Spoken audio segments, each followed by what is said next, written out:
You guys are so cute. You're looking up how long you've been following, how long you've been watching. That's so sweet. Are we like really deep into our relationship? I think we are. I think we've known each other for so long. It's like, it's real, it's here, it's happening. Wow, I feel very lucky. And at the same time, overwhelmed. Yeah. Hello, happy Friday. I promised a very different outfit than what I'm wearing. But also, you should know with my promises, they always come with the promise of surprise. It's a promise of surprise. Happy Friday. You guys, happy Friday. I have a date tonight. I paused my Tinder because I was like, oh, I don't want to do Tinder. I don't want to do dating anymore. I'm over dating. But even if you're paused, if you like somebody and then they open their app and they decide to swipe through the people that have liked them, and then they find me, and then so this guy matched with me and he's like, do you want to go out? I'm like, oh yeah. Yeah, let's go. Fuck yeah. No conversation whatsoever. I'm just gonna meet this stranger in public. Whee! His profile seems nice. It seems interesting. I'm sure if I hate him, I can just get up and walk out.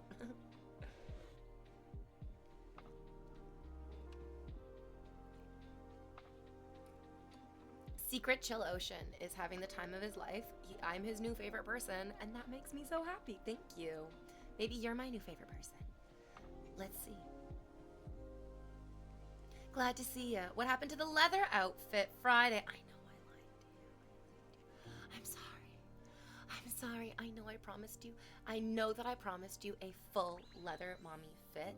And then I put, oh, hey, welcome. Yo, thank you for the subscription. Welcome. I did the best that I could. I'm wearing black, but I couldn't. Some days your body just says, I can't get in that. That's not going on today. Like, a dickhead fuckboy would say about a condom, you know? It can't go on. It's not going on.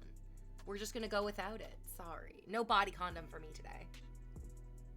I'm doing my best. I showed up at all, and I think that's a miracle. Oh, everything's an adventure with me. It's why I hate going out. I can't go out without it becoming a fucking adventure. Without, there was this, how long ago was this? I guess it was in the fall. There was this weekend in the fall where I had, a stalker for 2 days. In that I was just miserable. The guy that I was dating was being so fucking scummy to me, and I was internalizing all of it instead of recognizing that his bad behavior has nothing to do with me. And so I had been taking my dog for a walk, and I'm sure that my body language was screaming I'm so sad, I'm so weak, I'm so vulnerable. And this guy walked into me real purposefully, real slowly in the middle of a very empty street, and he tried to push his whole fucking body up against me. I was like, bleh! But even in that moment, I was able to do the natural healing process of, oh my God, I don't like what's happening. Help me. Which is so if something goes wrong, this is exactly how, whether we want to behave this way or not, it's encoded in our DNA, it's encoded in our brains, in our neuropathy, in our brain chemistry, in our brain function, in our brain modus. You appeal to society. So children learn if something goes wrong, they can appeal to their parents. If something goes wrong at school, they appeal to at home, you appeal to your parents. You can't really appeal to your siblings all the time because your siblings are often in the same position as you. And then when you get to school, you can appeal to teachers, and then you can start appealing to your friends at school, which gives you the power of society. Children learn about the power of authority. My parents have authority, my siblings don't have authority, I don't have authority. Teachers have authority, but then in school, they try to beat it out of us, but we do learn the power of society, the power of, I can't make the teacher make this guy leave. So there was weird kids in our school. There's always weird kids in our school. And I was also kind of a weird kid, but I was friends with the popular girls. they brought me in kind of, and honestly, it made me feel like I was their weird little pet. Because I was a weird kid. I was a super, super weird kid. I couldn't figure out why I was a weird kid, but I felt very weird. And now as an adult, I'm like, yeah, girl, you were a fucking weird kid. But my friends still really loved me, and I was able to use my friends' friendship in school to keep the weird guys away from me, from noticing that, like, oh, the weird guys are weird, and V is weird. Maybe, like, the weird guy and V should be together, and I'd be like, no, please, no. Please don't pair me up with the weird guy. No, thank you. Zach, what does it say about you that you like this outfit a lot? It means you are a man of culture.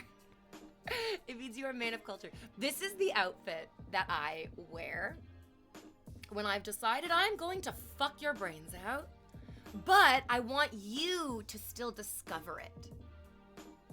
This outfit doesn't scream, I'm gonna fuck your brains out. It screams, get closer, I have a secret. And then you get closer and you smell my perfume and you like feel the heat coming off of my body and you realize how like soft and flimsy the texture of all of my clothes are. And then as soon as you get close enough, without even having to say it, just a single breath. And you're like, oh, it's on! It's on, it's on, we're fucking. I love it. And then you Sparta kick them into the bed. Cinephiles are so hot. Movies are important. Hi, F22 Raptor. Secret Chilosha just loves my socks. He's having the and I guess this stream is literally for him because I put socks as the emoji in the stream title. That's great. That's so funny. That's good for everyone. Yeah. The facial expressions. I have an almost too expressive face. It's kind of too much. It goes into like the Jim Carrey mode. And then also sometimes I feel like I get so emotional that I can't control my face anymore, and that's no good. I need to gotta work on that. Hello. Oh, but you know when and how I get to work on that? You guys, I'm taking a class. I'm taking an acting class. I'm a student again. I love being a student. I love being a fucking student. I love being a fucking student. You have no idea how precious, important, valuable, and useful I feel when the teacher comes to class and goes, here's the lesson plan. And I go, feed me, mommy. Feed me, daddy. Give me knowledge. And they feed me the knowledge. And then it's so amazing. It's just so fun to be in class because then you also get to learn from your classmates as well. And I really feel like learning from my classmates has been genuinely equally valuable. There are 5 other people in my class, and I'm like, each of these people are teaching me so much about myself. So much about myself. I love it. I'm having the time of my life. It actually makes me feel so happy. My therapy session yesterday with my psychotherapist was like, oh, you know that guy that I was dating who was like giving me a real sense of like comfort, love, support, and like value? That ended really painfully, kind of the most painfully, like all the other relationships end. And then how did I pull myself out of it? By actually being able to breathe, feel it, let it go, and work on things that make me feel better. It's not your fault that you can't do any of those steps. It has taken me years and years and years of different types of therapy, homework therapy as well, because I'm not just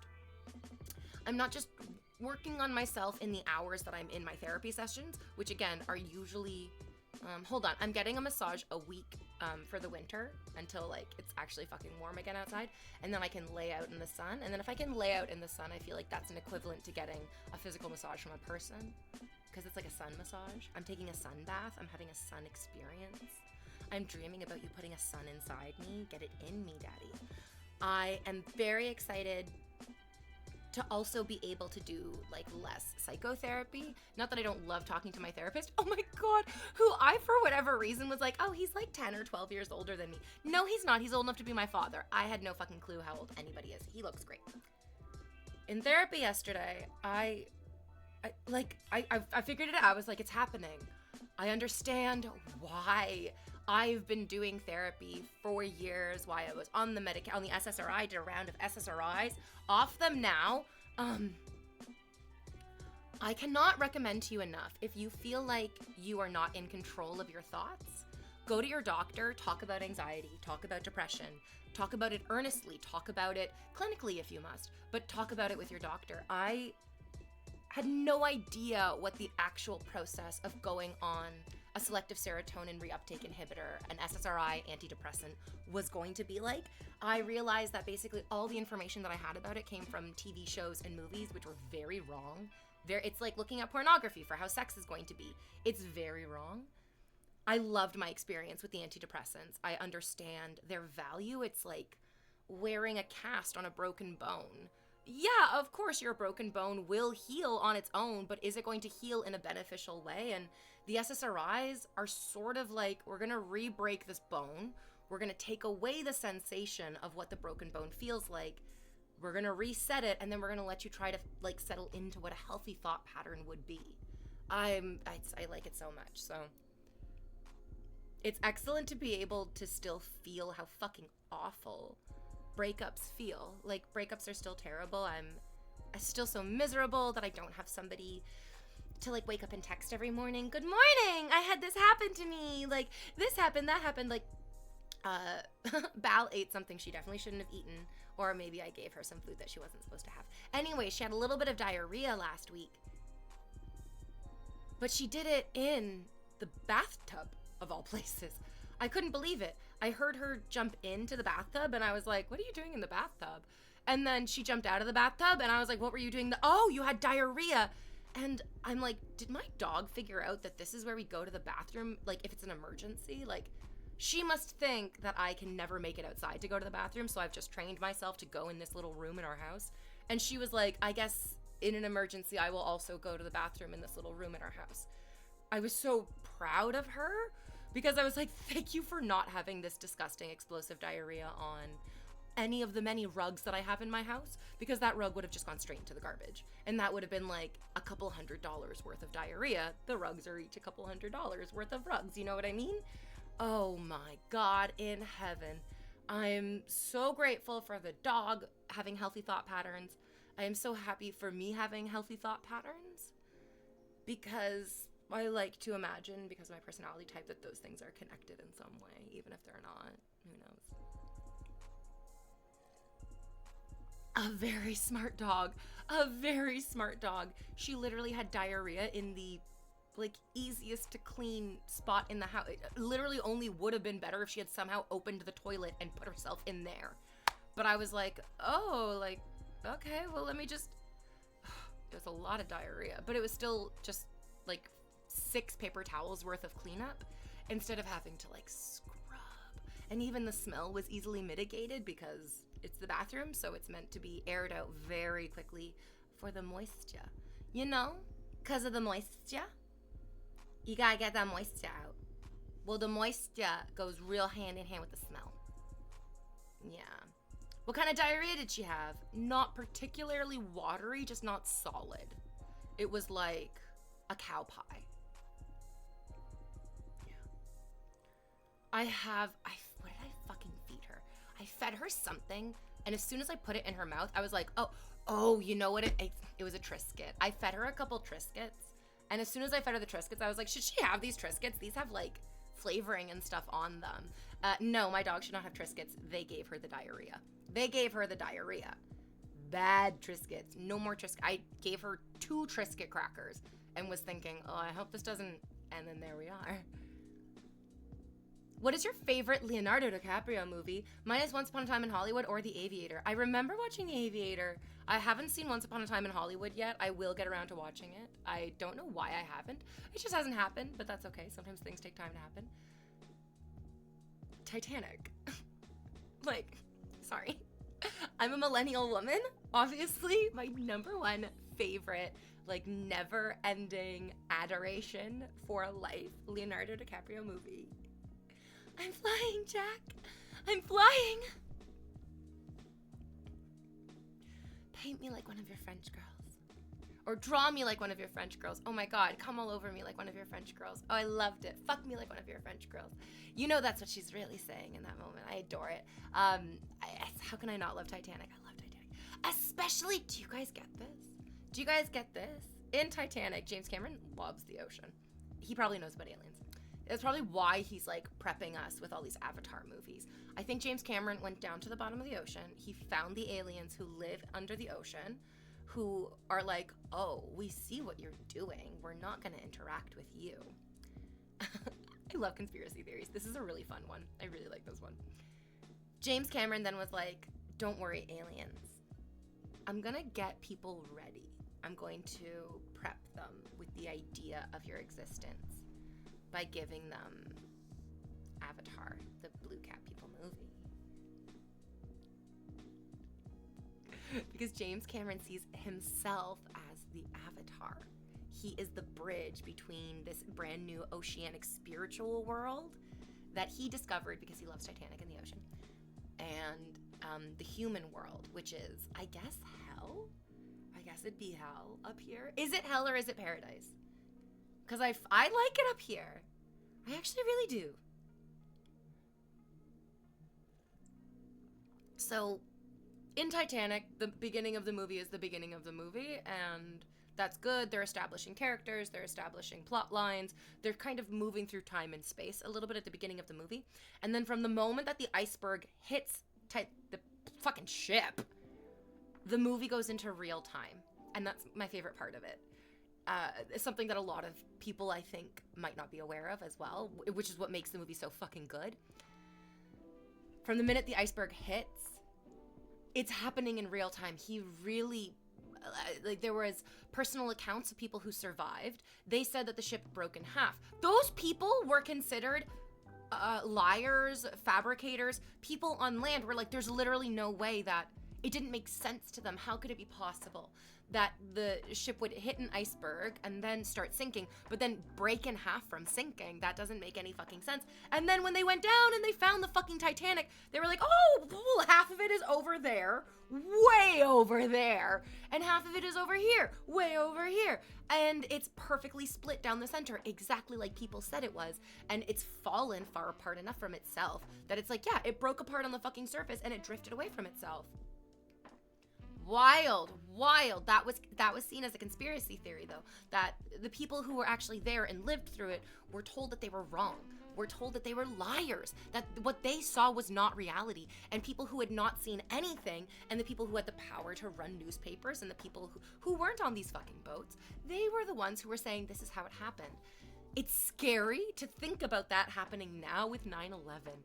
Because AI has, it's crazy to me that the streams that I did earlier in this week are on the other side of this gigantic AI upgrade in its image processing ability, image fabrication ability, to the point that I'm almost positive that Hayao Miyazaki is probably going to die in a video game for what people are doing with his art to the planet. I can't imagine anything more horrific for that poor man than realizing that people are cooking the earth using ChatGPT to create every single image imaginable in the Studio Ghibli style. It's not what he intended. I can't feel worse for him. Oh, man. Who's ready for Avatar 4? Take Na'vi to Earth. Welcome, Crazy Maniac. It's been 6 years of our lovin'. I've been a streamer for so long. Oh, it's exactly where I need to be. South Park put it best. James Cameron doesn't do what James Cameron does for James Cameron. James Cameron does what James Cameron does because James Cameron is James Cameron. That's art. That's poetry right there. Yes. Yeah. If it was heaven, he would never come back. Under the water, definitely hell. He found the mermaids and Atlantis. It was really shot by a submarine. Oh, the Titanic was sunk by a submarine?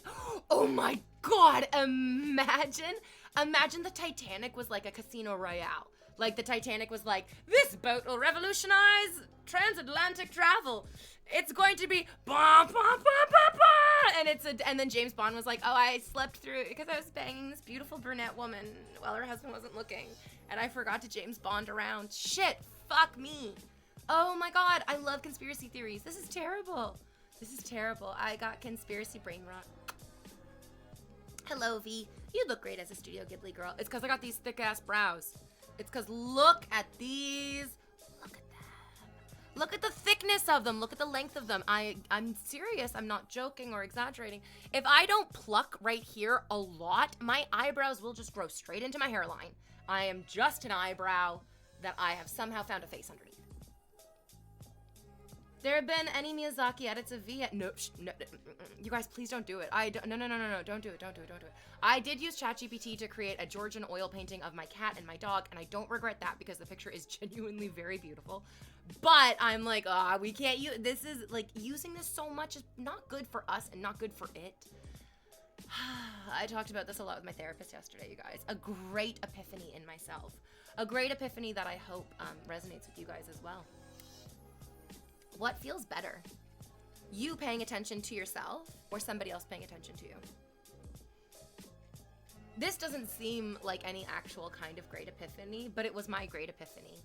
I am so naturally addicted to somebody else paying attention to me. I like streaming. This is the kind of attention that is fun for me, but it's kind of something that I manifest mostly for myself. I can't actually make you pay attention to me. You choose to or you don't, and I just sit here and I enjoy it. But in romantic relationships, in like guys that I'm dating, guys that I'm fucking,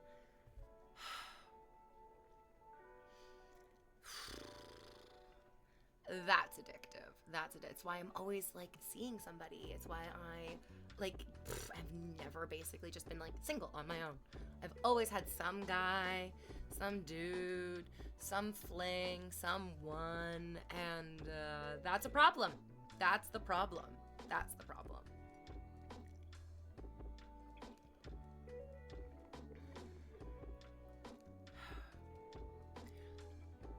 Now, I think there's a tiny bit of misinformation going around. Miyazaki was talking about, in like a really, really famous clip where he says, I find this to be offensive to life itself. He wasn't talking about AI art. He was responding specifically to another artist's art that was in a way procedurally done, but not necessarily AI at all. I don't think he's said anything specific about AI.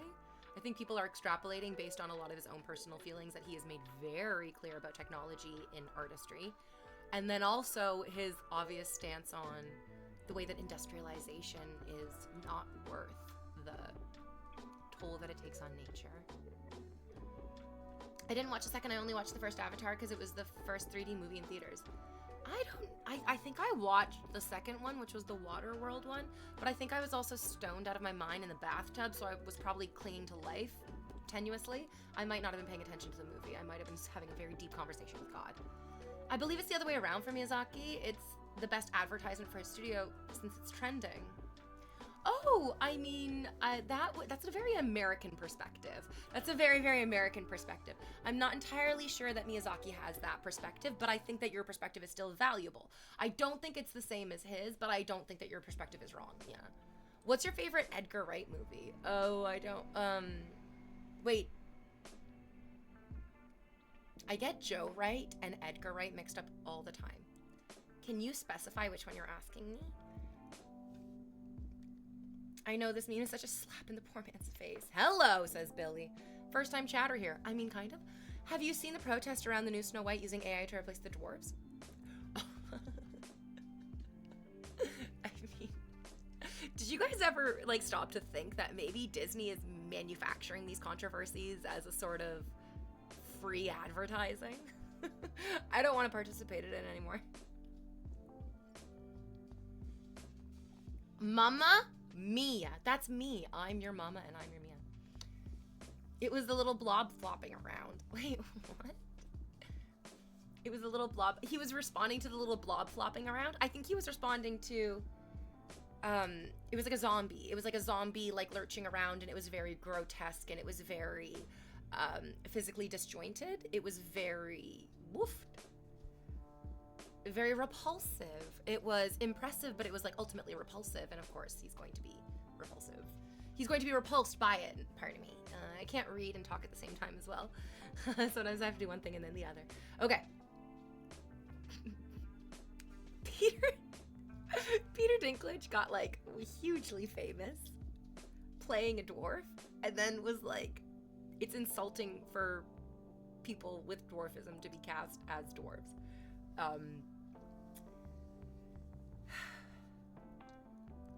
That's not ideal. It's not an ideal statement. It really, I just can imagine that there would have been so many other people, so many other actors with dwarfism or with different types of bodies that would have loved to have the exposure, loved to be part of the ensemble. I also think that us as society would have loved to like have more people to identify with in this movie, because Gal Gadot and Rachel Zegler are not particularly popular with each other's enemies. You know, it's so controversial. It's so controversial. I'm like, they're doing this on purpose. They really are. It's working. We're talking about it. I'm reading the full Miyazaki exchange, and he definitely does not like AI art. Oh, he did. Oh, he's just too nice to put it into harsher words. Yes, yeah. I'm Roystang. I'm scared. Roystang, I have fear inside of me. I love technology. I like that it feels like magic. But, oh God, Doom? You know that sense of doom? You know, that like really crushes the dog's coming with the ball. Let's relax a little bit. Let's let go of the doom. I'm a little bit afraid of the like impending, the terrifying, inescapable impending sense of doom.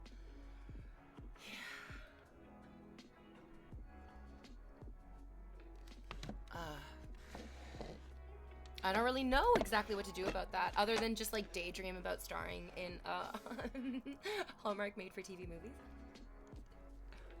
I've decided that's gonna be my, like, that's gonna be where I aim. It's where I am excited to aim for, because you guys have no idea how many Hallmark made-for-TV movies are made in Toronto. Look it up. Look it up. It's so fucking cute here. It's so fucking cute here. And you can, it's so fucking cute here. I freaking love it. I'm very excited to be in a Hallmark made-for-TV movie, if only to be the new girlfriend that the ex-boyfriend of the main character is dating, so I can give her a really sad but like smug happy look as I lean into my new boyfriend and we have a great time together. I've already casted myself as the villain. Let me be the villain. I want to be villainous. I love being a villain. Got that villainous nature. But then, is that acting or is that just me being myself? Try to be nice. Try to be nice, Fee. I'll try as hard as I can. But not too hard, because that gives you wrinkles.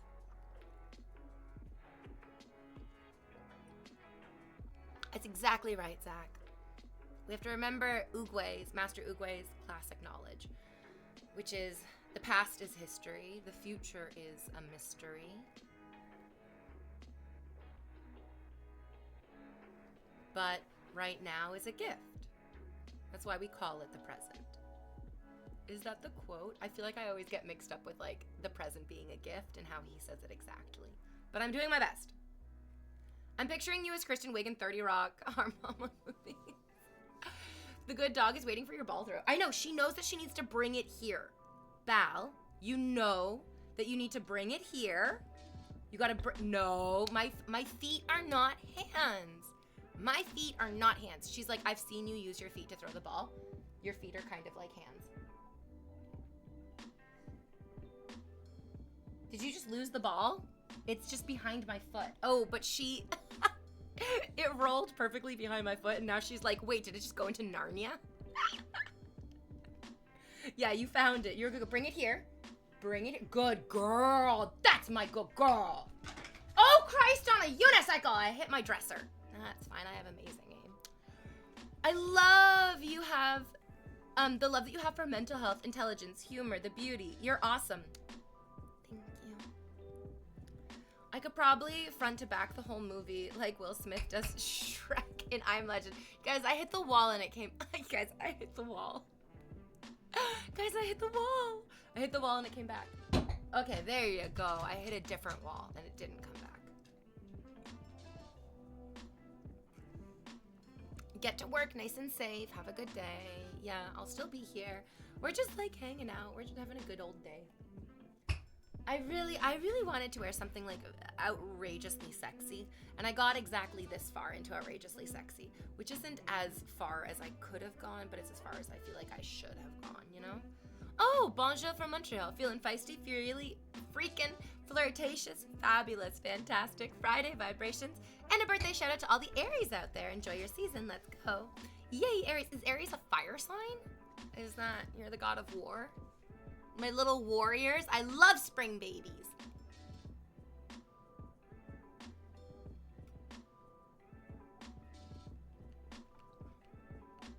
It's like my third one today. And I'm gonna have 3 more.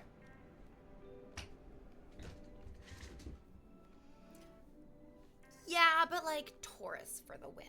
They are an earth sign, right? I don't know a ton about astrology. But the little bit that I do know brings me happiness and peace. Which is why I think I'm not super thirsty to learn a ton of new stuff about it. I'm like, I feel like I know enough to keep me happy, but not obsessed. Which is like the ideal position of it, yeah. Yeah, you guys think you're getting my socks today? No siree. No, oops, I dropped it. I'm sorry. Oops, bring it back here. You're a good dog. Good girl. Yeah. I got leg warmers on today. Leg warmers and slippers. Any Baileys in that coffee? That was tea with oat milk in it. Yeah, I'm not much of a drinker, you guys. I guess because I'm going on a date tonight, I'll have like a glass of red wine, maybe some seafood pasta.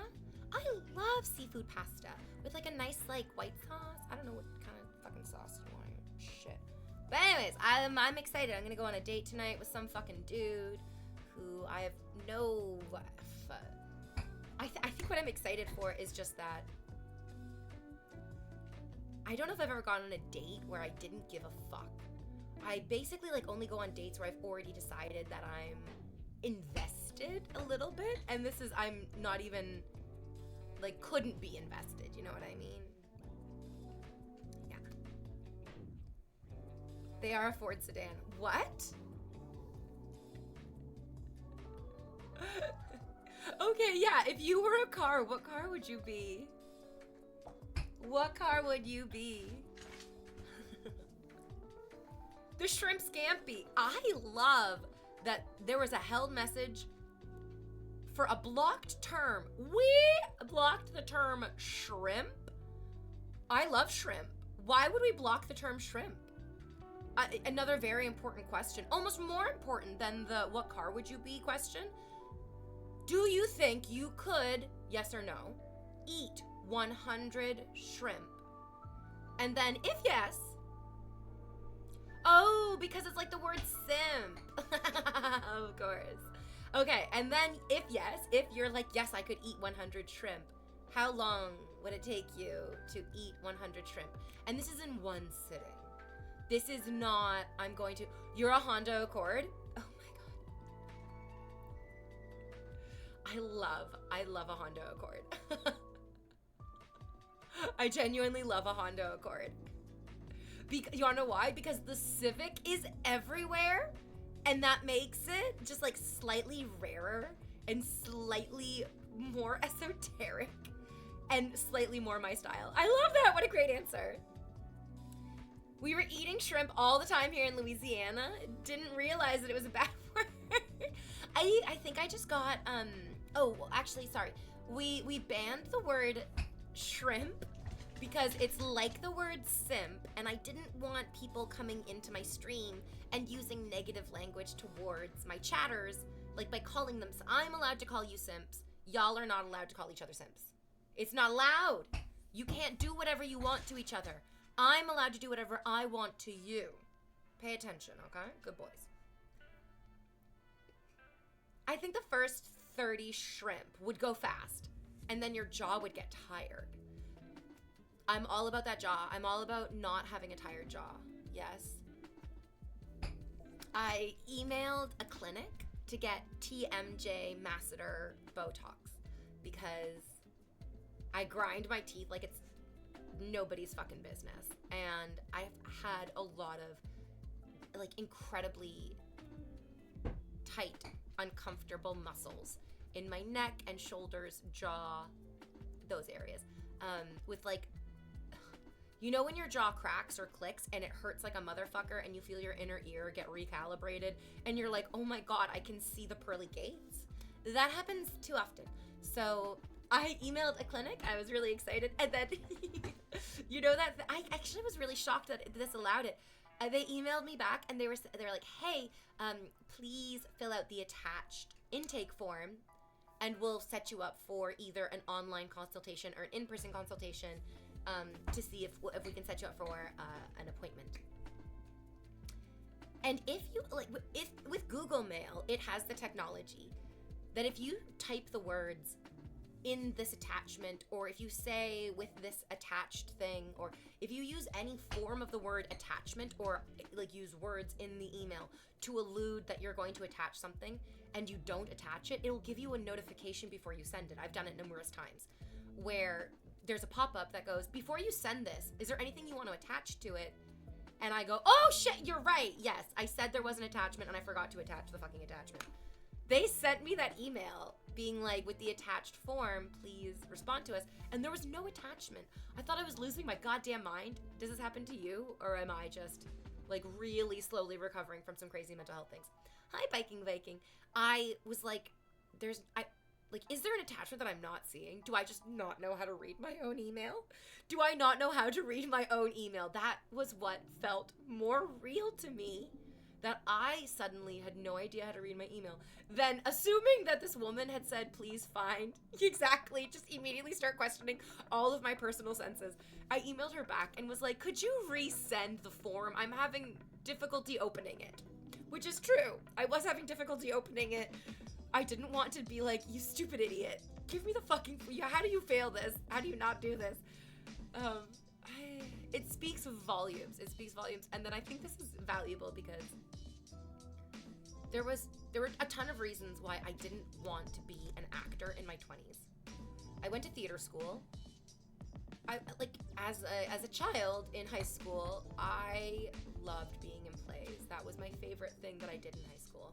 I was in a bunch of bands. I played flute and violin in high school. It was so fun. Yay! Thank you! Yay! Yeah! Okay. So I love playing music. I really love playing music. I did a little bit of sports in elementary school. I played volleyball, but then the guy who was coaching our volleyball team was really weird and creepy, and then it came out decades later that yes, he was so weird and creepy that he did inappropriate things. Terrifying. I loved all of that stuff, but my favorite thing in high school was doing theater. I loved being in plays. I loved performing. I loved going to rehearsal. I loved building the story. I loved creating all these moments where we were very purposely like, what are we going to do with the audience? And then so when I started streaming, people, and then I went to theater school. I went to university for theater school. And when I started streaming, people were like, oh my God, you seem like an industry plant because you're very on. You're a very on streamer. And I am a very on streamer and I love it, but going to theater school really was good. It was really good.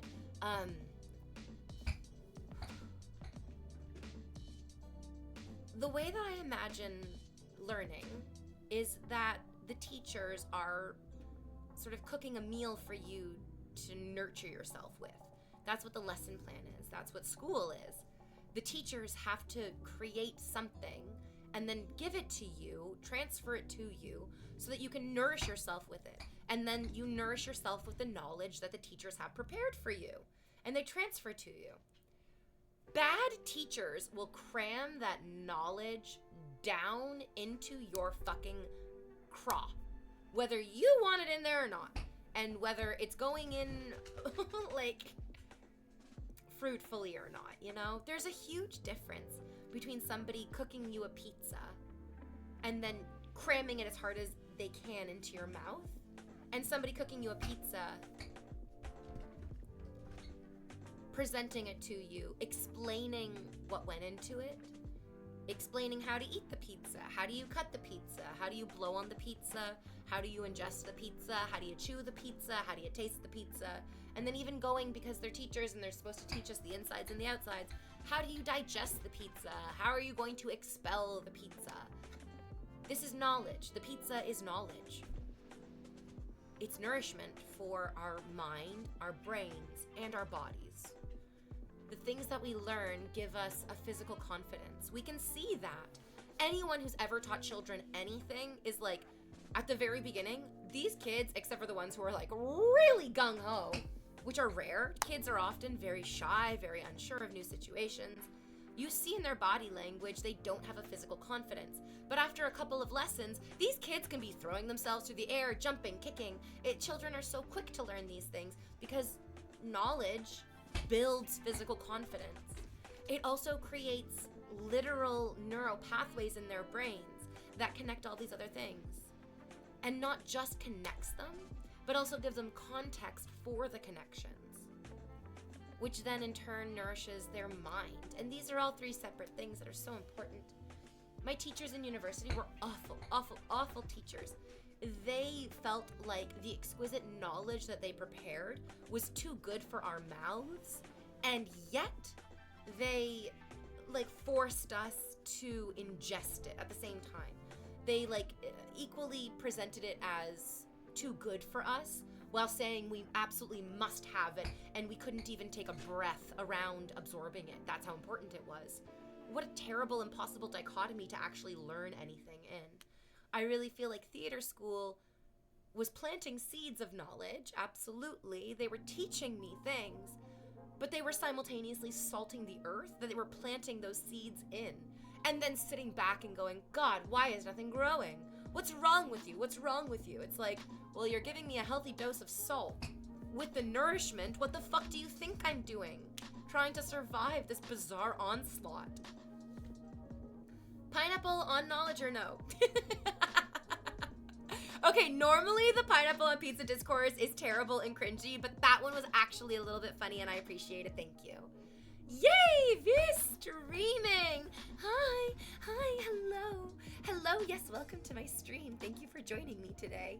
Anyways, we're talking about why we go to school and how our teachers wreck our lives. I was slightly embarrassed about my younger self, and then when I realized that I had difficulties getting along with some teachers' teaching styles after growing a bit older and reflecting more about past events. You know what? We are children when we are oh, yay! Yeah! Yes. Oh my God, do that again. Yay! Thank you for the gifted subs. When you are a student, you are under no obligation to critique what your teachers are doing.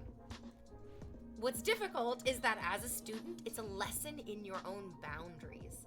What you terrifyingly need to understand as a student is that you cannot, oh, yay, a dude named Chris, yes, thank you.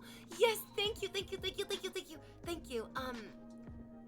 Boundaries mean what are you willing to tolerate? So when I got into my theater school class,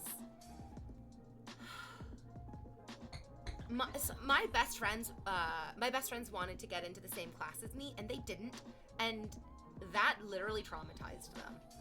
Because getting into the acting program in university was like,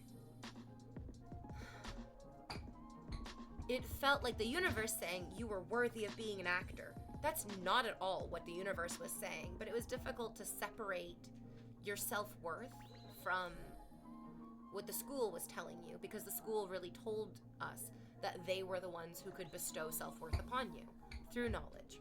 You know, that thing that you need, that you're paying us to give you. But there was one woman in my class who got into this acting program, this really fucking so difficult to get into acting program and was so desirable to the masses. She got into it. She did 1 year of that acting program and she said, fuck this place. This is not a good place for me to learn. And she left. And she was right to leave.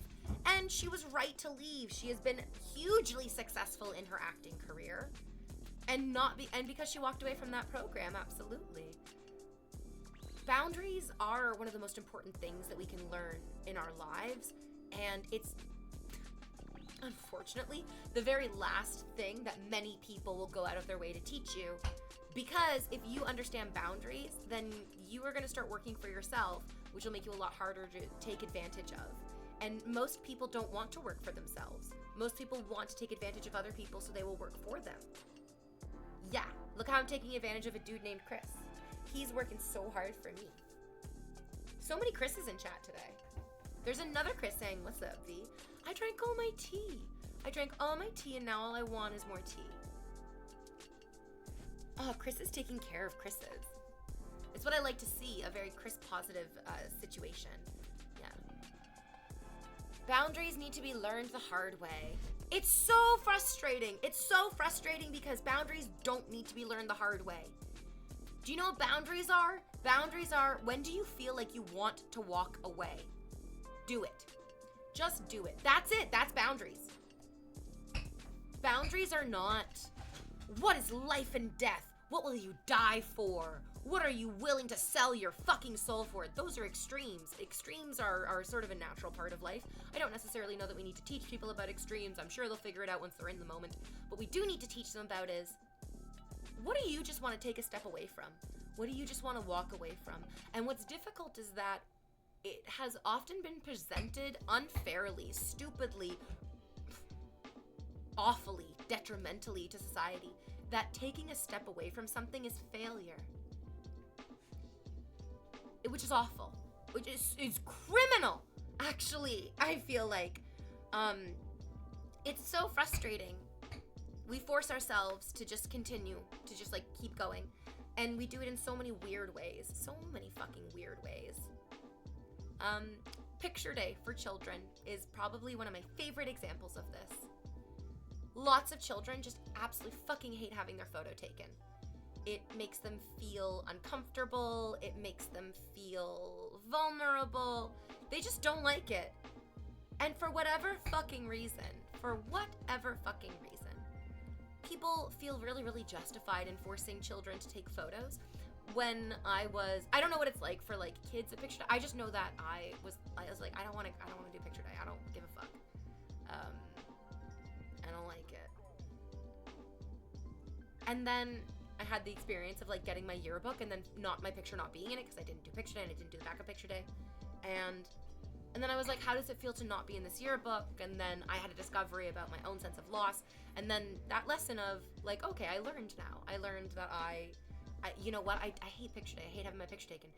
But I do love the joy of seeing my photo in the yearbook next to all of my friends. And so doing something that I hate can actually get me to something that I love. But without being given that option, how do children learn that? How do kids learn that if they're just being forced into doing something? And then, unfortunately, the lesson that they learn is that if they are allowed to be forced into doing things that they hate, maybe it'll be worth it. And that is probably the most detrimental lesson that I've come to unlearn in my life. That's fucked up, never real. That's the sunk cost fallacy, basically, exactly. That if I just suffer through what somebody else wants me to suffer through, sometimes it will feel good at the end result. Sometimes through not the efforts of the person who forced me into the bad situation, but due to my own ability to recognize the good in the world, I'll find a happier place on the other side of it. It's crazy. It's uncomfortable. I think it just boils down to agency, and that boundaries are the freedom to actually execute your agency, to actually act on your own agency. Oh, there's a discount on gifted subs. Oh, there's a discount on gifted subs. That's why you should be gifting extra hard then. I knew there was a good reason a dude named Chris was getting out of his fucking wallet. I had a feeling. I also feel I want more tea, but what kind of tea? Exactly, Wimmer. Exactly, Wimmer. What kind of tea? Should I do Earl Grey again? Oh, we could do lavender Earl Grey. You know what? It's been a hot fucking minute since I've had some lavender Earl Grey, and I love a lavender Earl Grey tea. I really do. We could pin the discount info. Yeah, let's do it. Let's pin the discount info, and we'll take a break from pinning the Patreon and the Instagram and all those other things. Not that those aren't still there, not that you shouldn't go check those out, like, absolutely. But also, hey guys, there's a discount on gifted subs. Oh no, oh, the ball came back. I had no idea my card was linked to Twitch through the phone. Oh, this is dangerous. Don't do it.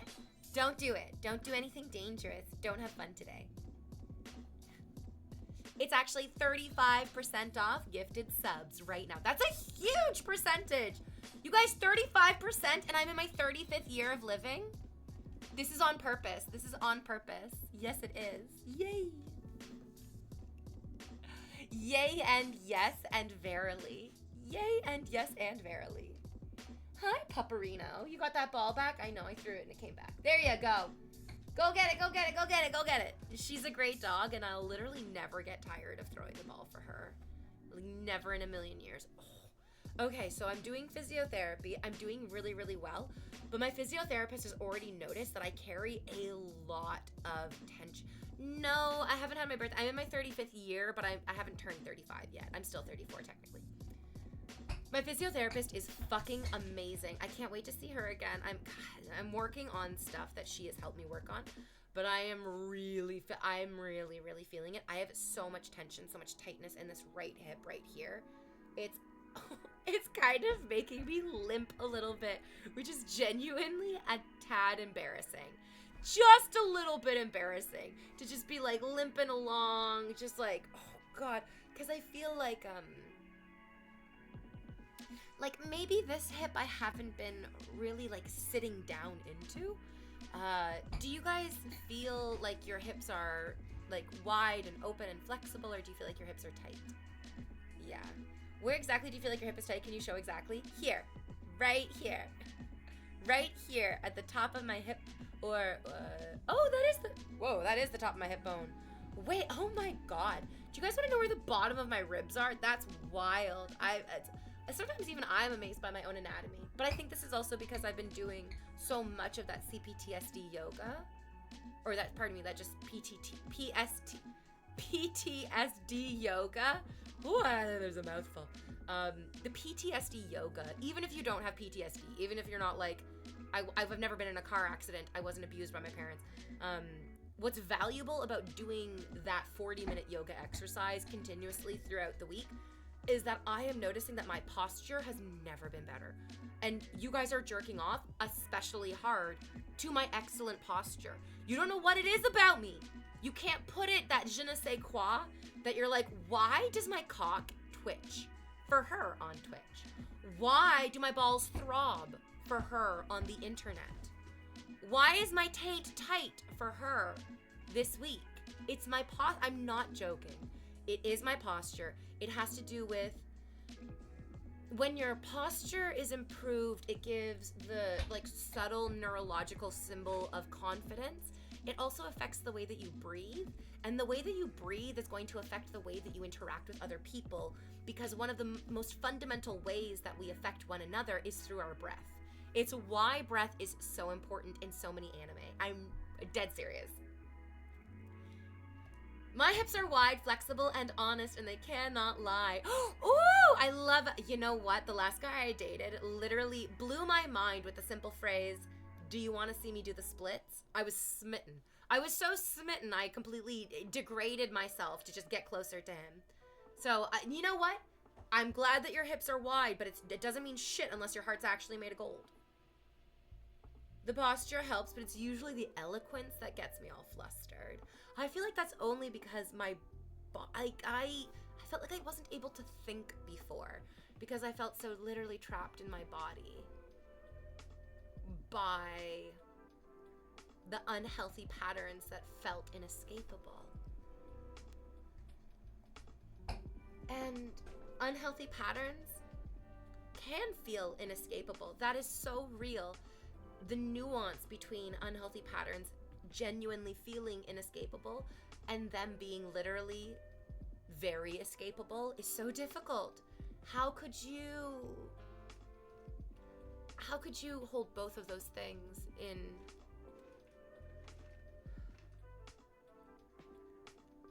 truth at the same time? It's very complicated, but it's what we aim for. I don't know. I mean, is that a person has bad posture, but I get hard for him? Oh, okay. I don't know who that is, but I'm glad you still get hard for him, even with his bad posture. I don't know. I mean, I can't speak for anybody else. I think I'm just speaking for myself. 4 days on semen retention, and I got a raging energy. What a wild thing for me to know about you. Okay. Oh, Wimmer knows who you're talking about. Why do you never change your sitting style?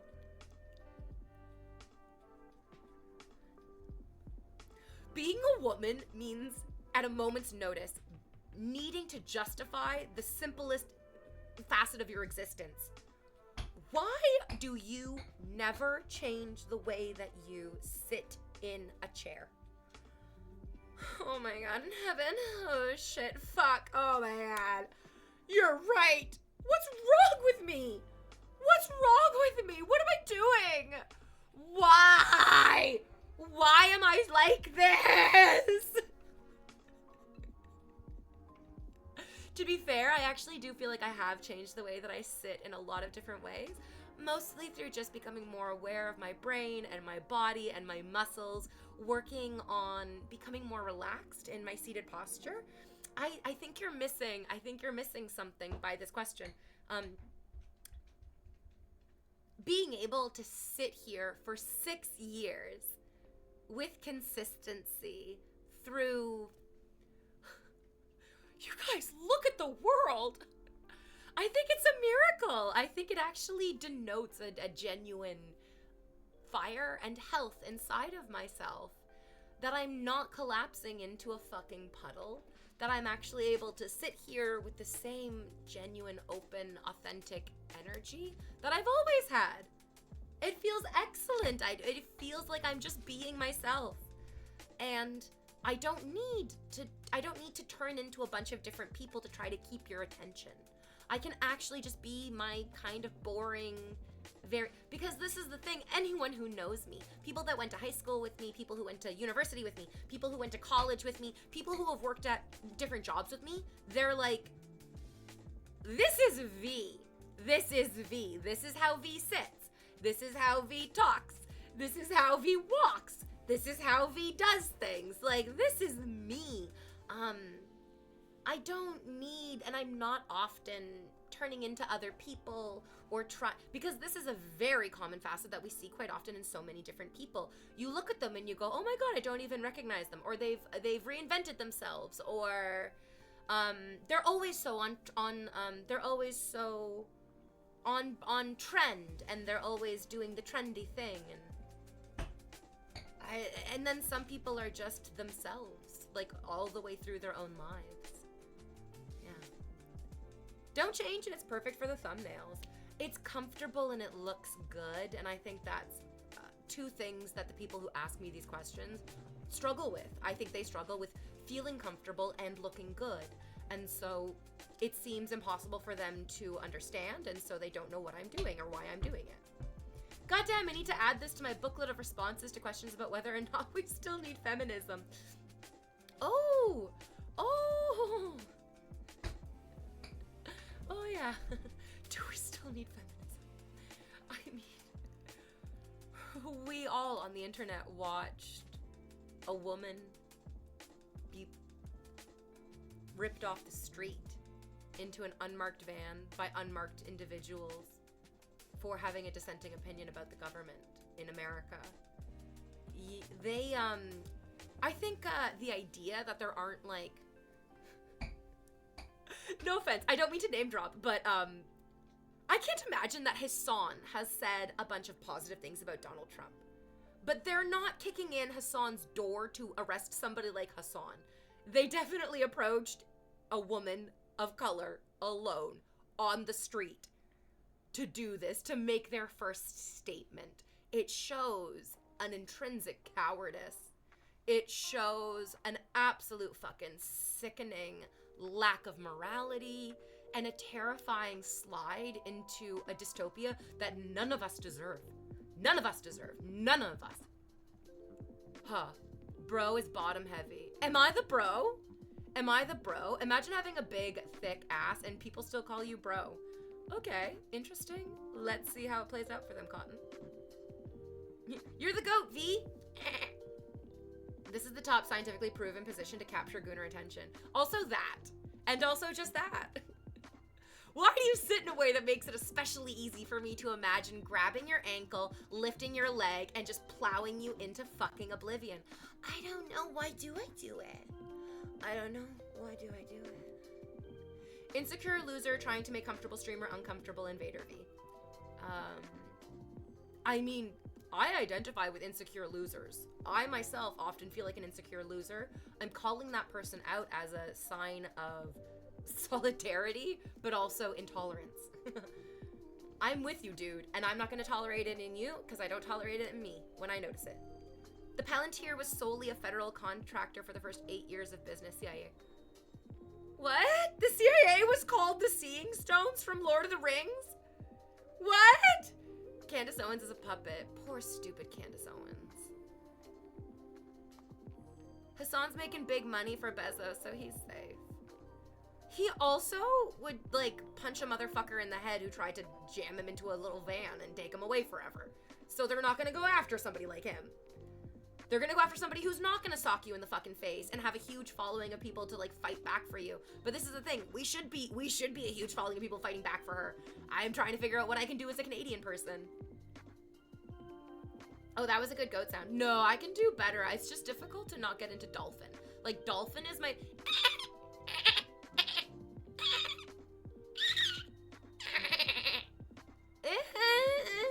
Because goat and dolphin are in that area. I'm not warmed up. I have not been warmed. I haven't been doing a lot of singing. I should be singing more. I should be warmed up. I'm not. Oh, I can't even imagine. When people think fat ass or thick ass is an insult? Oh, I'm not sure. I don't know. Are we talking about the student who voiced her opinions against murdering civilians in Gaza? I feel bad that I don't know her name off the top of my head, but I'm sure that it's going to become very familiar to me very, very quickly. I do think that it's difficult to hold on to the individual facts of a situation, which is so nightmarish. It's emotionally, and this is, I think, what they're hopefully not relying on, but sort of deviously seem to be. It's so awful, it's hard to think about.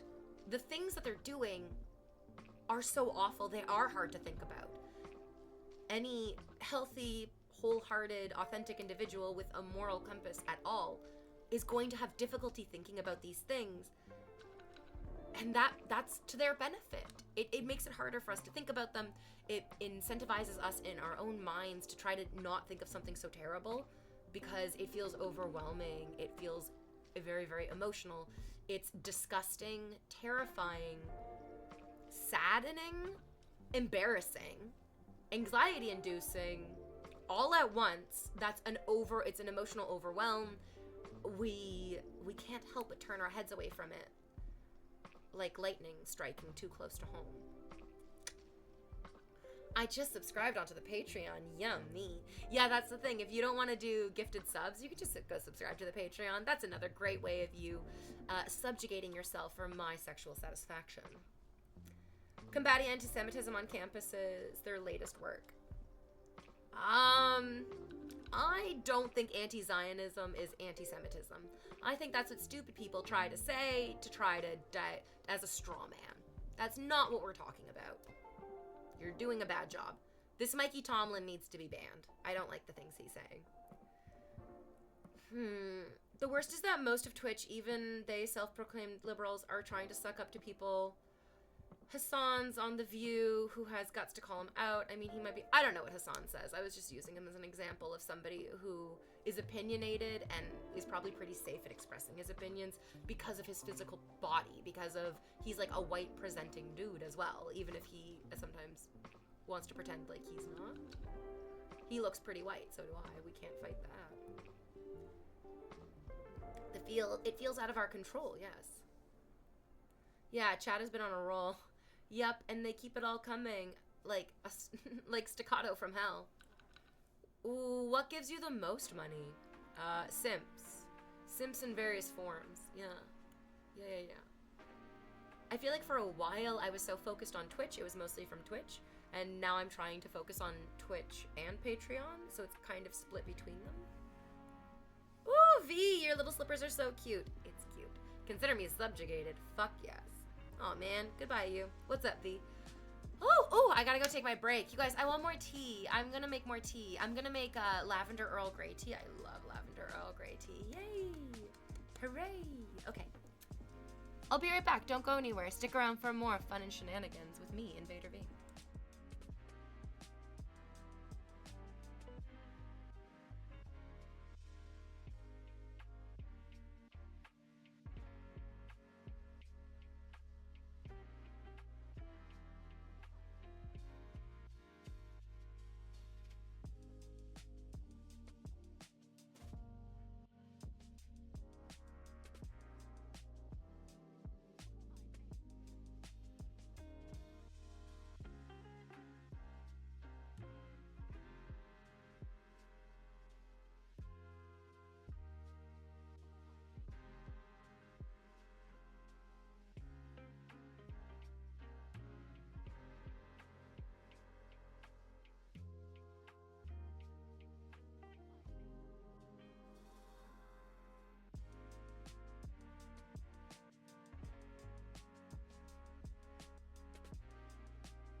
I made tea. Sorry, that took a little bit longer than I thought.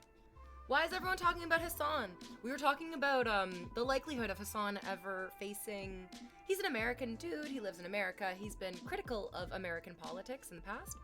And so we were talking about the fact that people like him who are powerful and masculine, they seem to have like more protection in society than people who are like women or women of color or people who are both. But would you let Hassan hit it? No. I really don't think that I ever need to worry about Hassan wanting to have sex with me. I'm positive he is fucking better women. Oh, I want to drink the tea. It's so hot. It's literally blisteringly hot. So I can't chug it all right now, even though I legitimately really want to. Sam Dog says, I tried a couple of slides at the local water park, and now I'm worried I'm getting addicted. It's a slippery slope. I love it. I love it. I love it. You guys, I'm a slippery slope. I'm a slippery slope. Yeah, for sure. It's why. Oh, that's right, Brandon. Yes, that's why I wouldn't. It's why we don't let people hit it. It's terrible. I lead people astray. I don't want to lead anyone astray. I'm trying to get you guys to like a better place in your lives, so then I can take advantage of you once you're actually, you know, somewhere worth taking advantage of.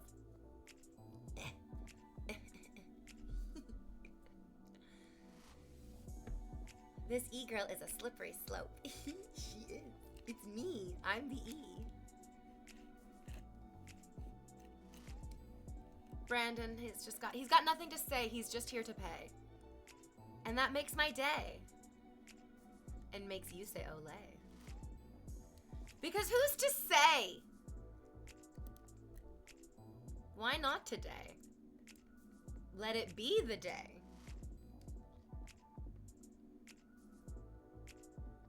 That you pay. Yeah. Would you rob people if you could get away with it? I do.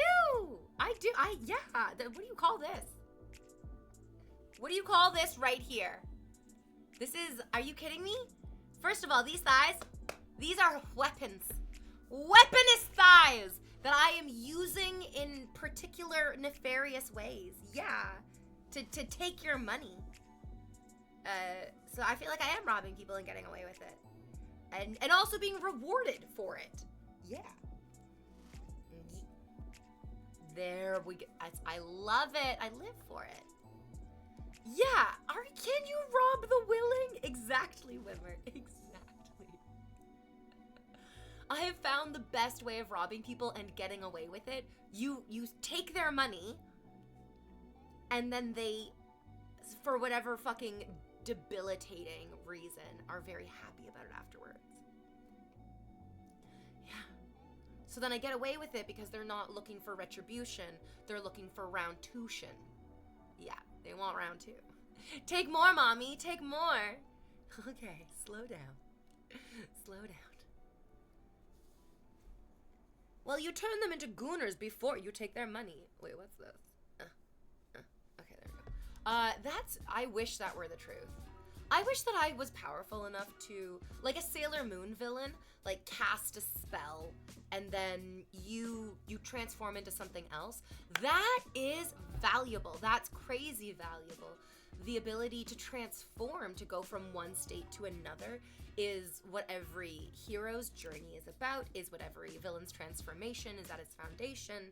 And I wish Rainier Maria Rilke wrote that in precisely and the most fundamental reasons and ways, people are alone. There's nothing that any other single person can do to change an individual. It actually takes a huge amount of circumstances. It's not just that my thighs are juicy and fuckable. It's not just that my mouth is sassy and fuckable.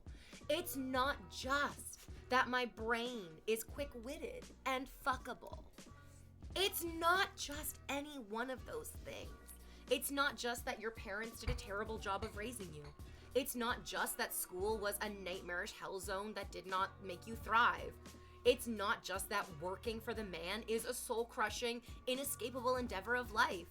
It is the fact that it's all of those individual things together that make you a gooner, make me an e-girl, and make this the dystopian hellscape that many people warned us against, and yet we've been dreaming of our whole lives. Come on now, yeah. Just like a little flat e-girl on your screen who's not your girlfriend, but you get to like imagine what it would be like for me to be your girlfriend, and you're like, oh, it would be wild. There would be a lot of delicious breakfasts in bed, and there'd be a lot of like shrieking evenings, you know what I mean? That's right, Brandon, that's right. I'm not your girlfriend. I'm not actually your girlfriend. But it's fun to just imagine. And I think that's actually more, somebody came in the other day and like, I've had this with a couple of guys that I loved like chatting with all the horniest men all over the planet. They're my buddies. And one of my favorite stallions in my stable, he's like, honestly, I find you so much sexier with just like the skimpy little outfits on than I think you would be if you were actually fully naked in front of me. Because being actually fully naked, the truth is, this is coming from somebody who loves going to the nude beach, loves going to the sex clubs, like I'm a very body positive person. The reality is, it's almost insanely painful how quickly you become accustomed to nudity. And how becoming accustomed to something immediately robs it of its exotic value. And often it's erotic exotic value. Yeah, thank you so much, Brandon. Do we have a whole brand new leaderboard? It is a whole brand new leaderboard. Abdulaziz was in first place at the beginning of stream. You guys completely obliterated the leaderboard just for me. You brought shame onto those other fuckers earlier this week who didn't give enough. Why is, did you guys pilfer your children's education funds? Where did you get this money from? Oh, right. You don't actually have this money. It's that you have, what percentage is that? 45%? 55% of it? Oh, well of Ascension. What's good, you little fucker? Who gave you permission to ascend? Not I. Lurking while I move to a new place. I hope everyone is having a great day. Oh, shit. Oh, man. Okay, then, yeah, dude, please. You know what? Ascension permitted. That's exciting! Why are you moving? Are you excited to do it? Is it something that is stressing you? To be honest, I get very stressed out at the idea of moving. I get so stressed out at the idea of moving. It makes me feel so anxious. I mean, everything makes me feel anxious. So I'm doing this on-film acting class. It's going really well, you guys. I'm having a lot of fun. And just realizing that this is really what I like. It's really what I want to do with my life. But there's the teacher, who's like a nice man. I really like him. He has the same acting agent as my best friend. Like, my best friend was like, who's gonna be your teacher for this class? Maybe I know him. And I told her his name, and she was like, you're fucking kidding me. We have the same agent. Like, we're literally on the same agent's roster, which means that, like, when that agent has their, like, yearly Christmas party, they get to go, like, rub elbows at this Christmas party. It's so cute. It's so sweet. So I was like, that's great. I love that. Number one, I feel like that gives me an excellent foundation of, like, what I imagine his career is and what his, like, work dreams are, because I know what my best friend's career is and what her work dreams are. So I like the teacher a lot. And then I don't think I've mentioned this guy, but there's a guy who's like a TA in the class. He's like the helper outer of the teacher, and I think his like idea is that he would be a teacher one day as well. And he's like the hottest guy ever. I think he's younger than me, but sometimes it's hard to tell. He's Asian, so it sounds kind of racist, but I'm like, oftentimes black men and Asian men and brown men can like skew sometimes much older, sometimes much younger. I guess also white guys have that too. I feel like it's easier to tell how old a white person is if you get close up and you see their skin though. So anyways, I have no idea how old this like incredibly hot Asian dude is. But as soon as I walked into the class on the first day, I was so nervous. First of all, just like could barely even keep my eyes up into the room. I was so nervous. And before I even sat down in my chair for class, he said, Don't worry, you're gonna be great. And I had to talk about this with my therapist because he said that to me, and immediately, what do you guys think my first reaction was? What do you think my reaction was to walking into the room, seeing an attractive man around my age, and the first words out of his mouth being a compliment towards me? Oh, you best believe my first immediate thought was, oh, no, I don't like that. Oh, no, I'm in danger. Something's wrong. Oh, shit, you've already fucked up, V. Oh, Christ. I was like, oh, no. Oh, no.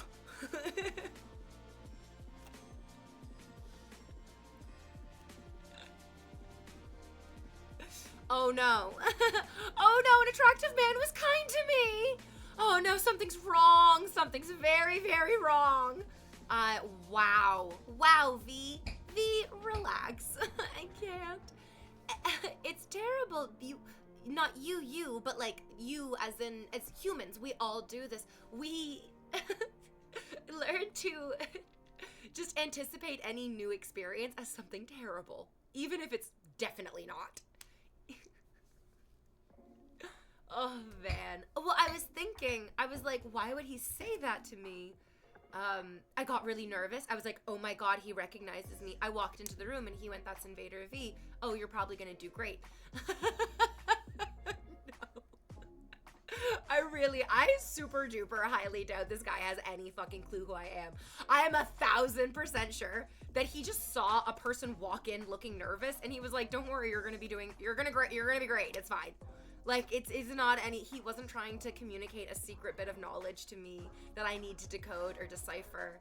It also wasn't anything that I needed to be afraid of or, like, run away from or be suspicious of in any way, shape, or form. It was just a kind reaction from a brand new person. Oh, Schnickel Fritz, it came right back to me. Yeah, there you go. Anyways, he's been wonderful. He's been great. What I really, really enjoyed is, in our first class, we like had our scenes and it's good, and then I was watching it back. I was like rewatching my scene, and at a certain point while I was watching my scene back, I noticed that I had sort of taken a step to one side, and the camera had kind of stayed where it was and was like lingering on my previous position. And in my mind, as I'm rewatching my scene, I'm like, cameraman, pay attention, move the camera, like you're not paying attention. And then the camera like snaps back up and centers me again. And I interpreted that was good acting. That I was like, oh, you distracted the cameraman. That was good acting. That's so good. It made me feel like I was doing the right thing at the right time. So that's excellent. I like that a lot. I haven't rewatched my scenes that we did this week. We watched 2 of them in class, and I was like, okay, good. There's like some good stuff there. I think I'm doing the things that I'm trying to do, which is literally the best you can hope for. But then my teacher was like, are these the strongest choices that you can be making? Like, what is the stronger choice that you can be making? And I was like, oh, okay, guys, I need to do different things. But it's good to know that I can still make a choice and do something. That's a great tool to have in my wheelhouse. The doing.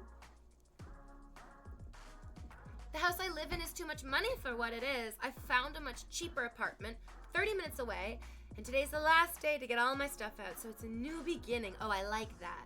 Oh, okay, that's a good I'm excited. Yeah, this is a good thing. I'm very jazzed for it. And you said prove it to him. I didn't.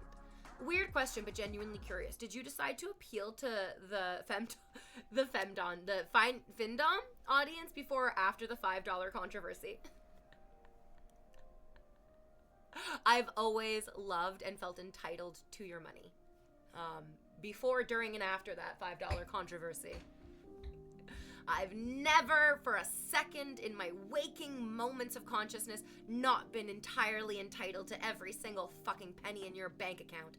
It is through my own kindness and good graces that I allow you to keep what meager monies you have.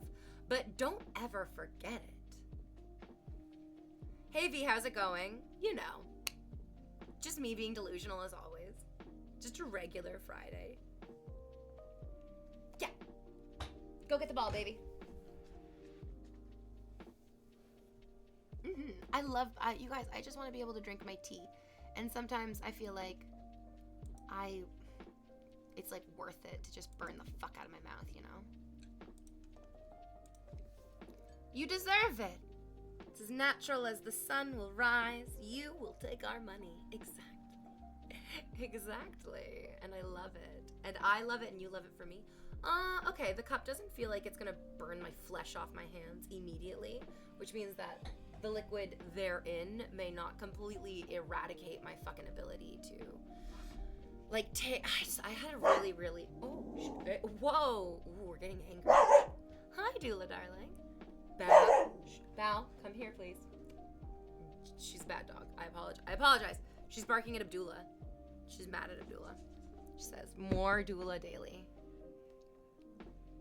More doula on the daily. Yeah, I agree. Okay. And this tiny little, the bottom of the shirt is like, I got that U-cut. You know that U-cut. Yeah, because Doula's been busy. Doula's a busy man living his busy, beautiful life. Doesn't have time. Doesn't have time to relax on the internet for fun and games anymore. He's got to be present and motivated in his daily life, like all the rest of y'all's do. He's doing it. He's doing it daily. Oh, yeah. Yeah, V, wow, the thighs really are. The thighs really are. I love it. I love my body. I love the thickness. I love that I am starting to actually get a sense of what my body can really do, instead of just what I will tolerate being done to my body. Oh, you know I can tolerate quite a bit. Yeah. And I guess that's what, like, being young is about. Is, like, learning your boundaries. Yeah.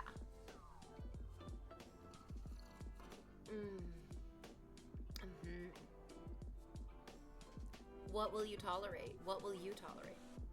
And then once you realize what you'll tolerate, you start truly getting a sense of what you can actually do. Or at least I get a sense of what you can actually do. I'm having my first break in like 7 months. Doula, I'll be honest with you.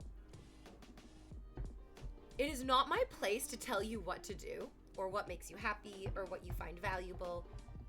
But I can tell you that you deserve to have the things that make you happy. And I don't want you to have to sacrifice the things that make you happy to get the things that you need, you know? This is basically just me being like, can you dance? Can you dance? Can you work less? Can you work less to have more free time and enjoy yourself?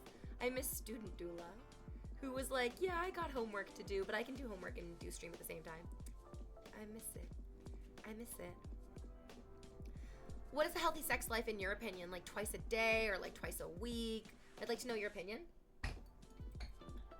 Oh my God. Oh dear God in heaven. I feel like you just asked me, so what constitutes a healthy diet? Like eating steak every day or eating steak once in a while? It's like, dude, your sex life isn't just having sex. This isn't a video game where you can just eat meat all the time and steak is your only meal. That kills you. You'll die from that. You need to eat other things. And your sex life needs to be way more than just how many times you have sex. Oh my God. Oh no. What an infantile expectation of such an adult experience. V, looking good. Acting class kinda sounds fun. It's so fun. I'm really enjoying it. It'd be cool to take them just for fun. Part of me is anxious that I'd be taking up space that somebody else would benefit more from. Ooh, that ball just really does come straight back. The truth is, every single person on this planet will find value from taking an acting class because it's a type of art that you can do for free at any moment, at any time. There are so many other art forms that you can't just do with what God gave you, which is your body, but acting is. And a lot of people are like, oh, well, I don't see myself as an actor. And the truth is, we see very few actors. It's crazy. But like, the reality is there are a million more actors than there are the ones that we see. We kind of see the same like 50 to 100 actors over and over and over and over again. But that doesn't mean there aren't actors who look just like you. And that doesn't mean that there aren't roles that are going to be valuable for people just like you. Can we ban the guy who said, "Can you dance though?" Can you go fuck yourself though?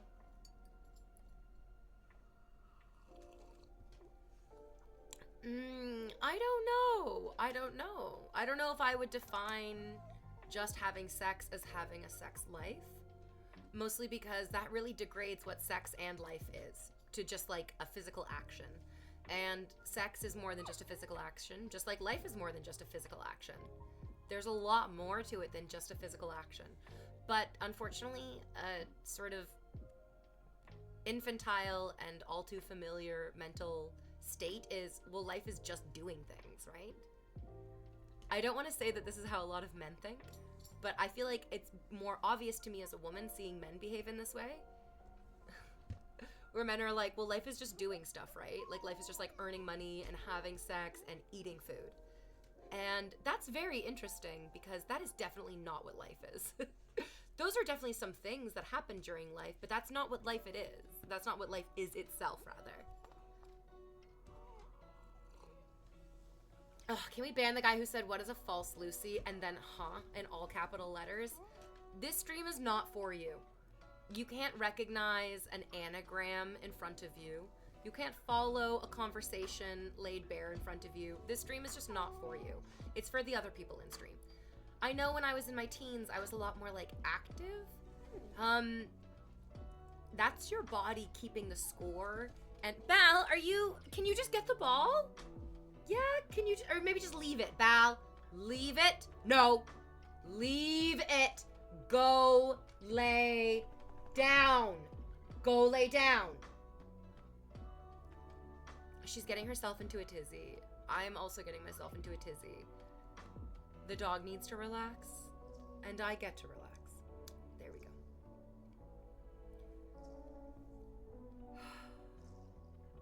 Our body keeps the score.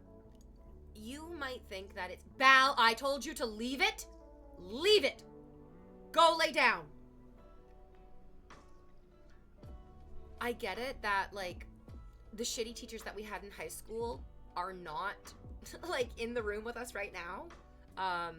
The mean people who were rude to us in our university classes are not currently, like, sitting, like, in chairs next to you, at a desk next to you. But the reality is that every person that we meet in our lives makes an impact on us. And that impact, I mean, like, we're the surface of the moon in a low atmosphere setting. That lives on us, that lives in us. So it's not that that teacher is in the room with you. The difficulty is that sometimes when we try to learn something new, our brain and our body will fall into the same ditch of desperation that the worst teacher we had dragged us into.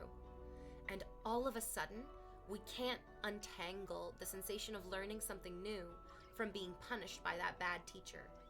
It's beneficial for our minds and our bodies and our brains to recognize how awful it felt to be in that situation. There's value in that awful feeling. The difficulty is that the value in that awful feeling is to actually move us away from it. And something that is so difficult and so frustrating and so maddening and so dehumanizing is that oftentimes there's no way for students to get away from bad teachers. The situations that students find themselves in where they're like in front of a bad teacher is just to like tough it out, try to get away from them by just aging out of the school. It's awful. It's terrible. It means that then the most formative and important years of your life, sure, you're just waiting to get away from this nightmare person, but you should be using those years to actually relax and grow and change into a person that you want to be, not trying to hide yourself away from somebody who you hate. It's such a great book. So anyways, this is why we all need to do the PTSD yoga on YouTube. Yeah, so we can let go of it. So that I'm so excited. I'm going on a date tonight with some fucking dude. He's just like a normal man. I think we'll just call him Norman. He's probably 3 gnomes in a trench coat, but honestly, that's my type. So I'm very excited to go on a date with this guy. The stakes are lower than ever. It's going to be wonderful. And I actually feel like that's a great place to go into a date with. Not in the place of, oh, I hope they like me. I hope this works out. I hope this is my dream come true. Not like linking a whole bunch of hopes onto just some fucking random encounter. Which unfortunately we do pretty often, but I think that has more to do with us just being regular human persons rather than like broken individuals. I think we're just naturally drawn to the idea of a happily ever after. It's just that we get a happily ever after when we let go of that dream and we accept that we make it for ourselves. You look even younger than usual. I'm Benjamin Buttoning, thank you. I am not joking. I think it is because of going to physiotherapy. I've been going to psychotherapy for years because I have a lot of like emotional turmoil inside my body. I've been going to massage therapy for years because I had a lot of tightness, a lot of stiffness, and a lot of numbness in my body. And going to physiotherapy has helped improve my posture, which I genuinely think is making me look better. Like I feel like a sexier, younger version of myself. I feel like if you look at videos of me from like 8 months ago, I feel like I looked like I was like kind of more in my mid-30s than I do now. And now I feel like, I feel like I could definitely play somebody in their late 20s and it wouldn't be weird or uncomfortable for me to do it. I kind of feel like I'm in my late 20s again. I'm more flexible. I feel more like in my body. Physiotherapy, you guys, and I also can't describe to you. So someone earlier today was saying, I've thought about taking an acting class, but I feel like I'd be taking up space that doesn't belong to me. And I feel like a lot of people don't go to physiotherapy because they imagine that physiotherapy is for people who have like been in workplace accidents, who have like lost a fucking leg. Physiotherapy is also just so you become more confident and happy in your body.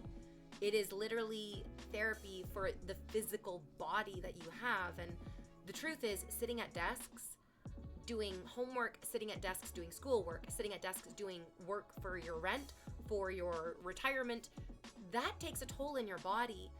I don't think that you guys aren't exercising because you're lazy garbage people. I think you're not exercising because you don't feel like you're in your body. And I think a lot of people would benefit from doing, like, go to physiotherapy once a month for a year. Go to 12 physiotherapy lessons or sessions. I don't know how much it'll cost you. I guess it depends on like your health insurance. For me, I'm like, I'm gonna do physiotherapy for a year, and the number one thing that I've noticed in doing physiotherapy for these like first few months is that I am hotter than ever. I am actually hotter than ever.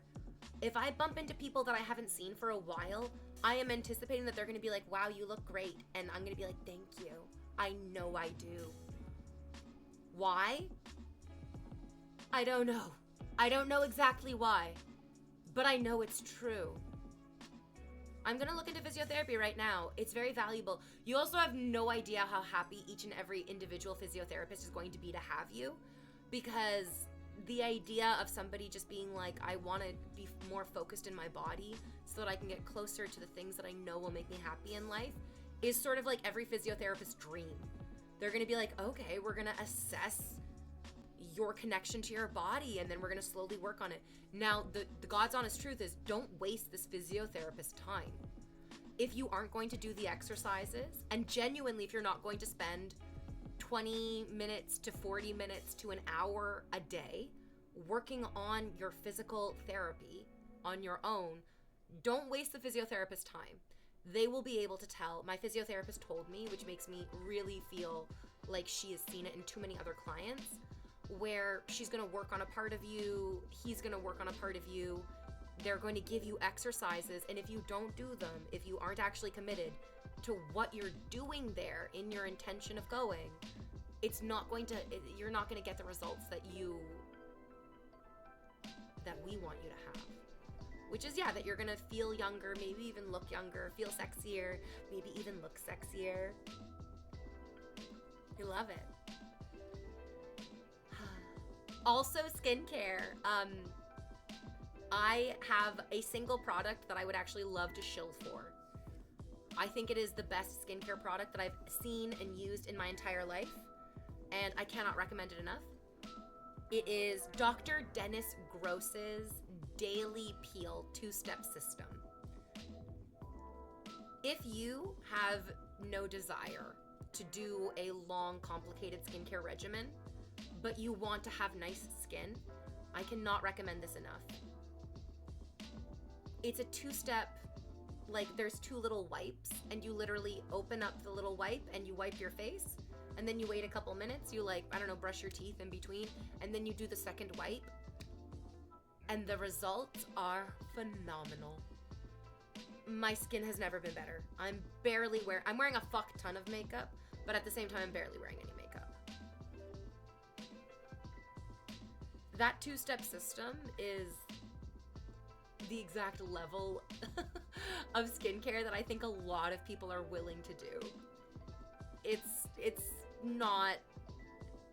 very confusing and complicated when you put a bunch of bottles in front of people. It feels incredibly complicated. It feels overwhelming. It feels negligible, to be honest, because it feels overwhelming. But actually doing those 2 little wipes, Dr. Dennis Gross 2-step system, doing those 2 wipes once a day, after the second day, I was truly flabbergasted. I was getting really close like a couple weeks ago in the mirror because I was noticing that you guys can tell I move my face a lot. I'm a person who likes moving their face. I love expressing. I love doing this stuff. And I was noticing that I'm like, I'm getting a lot of forehead wrinkles. And I'm getting a lot of forehead wrinkles because I move my face a lot. And I didn't love it. I was like, oh, I don't like that. Like, I get it. I get that there's like a cost, and it's not for free, you know? You're gonna see the cost of moving your face around a lot. And after 2 days of using those wipes, I was like, holy fucking Christ! Those wrinkles were temporary. I truly did not believe for a fucking second. I was actually like, okay, these are permanent. These are like permanent little wrinkles on my skin. No, they're not. No, they are not. They're gone. They are gone. You got like, they were right here. They're gone. They're gone. My skin is amazing. I'm wearing a ton of makeup, but my skin is genuinely amazing. And those wrinkles, I can't believe it. The 2-step system is fucking amazing. I can't shill it enough for you. It's expensive though, I think. Well, actually, I looked to purchase it through like a very well-known, I think it was like Sephora, to be honest. I think I looked to purchase it through Sephora and I was like, ooh, that's expensive. And then I like dug a little deeper in the Reddit comments and somebody was like, oh, you can buy it discounted from, and I should probably give you guys that link and then try to get an affiliate link so that you guys can buy this product and I can get a fucking discount for it too. Anyways, Dr. Dennis Gross, to the point where my best friend is getting married. Brooklyn's getting married this year, and I'm gonna gift her a box of this in preparation for her wedding so she can have the most beautiful, glowy, gorgeous skin as well. She deserves it. I'm wondering if I should get her a box now or if I should like wait a couple more months. Yeah. Dr. Dennis Gross. Dr. Dennis fucking Gross. The Ordinary is also exquisite. I've used The Ordinary for many, many years. I really, really liked them. I do recommend them as well if the box of Dr. Dennis Gross's 2-step daily peel system isn't financially available to you. You can buy the individual ingredients that are in those wipes and you can get them all for probably around the same price, to be perfectly honest, from The Ordinary. And then you just put each of them on individually. But that's what I like about the wipes. It's just 2 wipes. It's very quick. It's very easy. It's very done fast. I love that I told her to leave that ball and she just went and got a new ball. She's a smart cookie. Oh, I had terrible acne. I had terrible acne from the time that I was 9 years old when I hit puberty until I was 34 years old and I started using these wipes a couple weeks ago.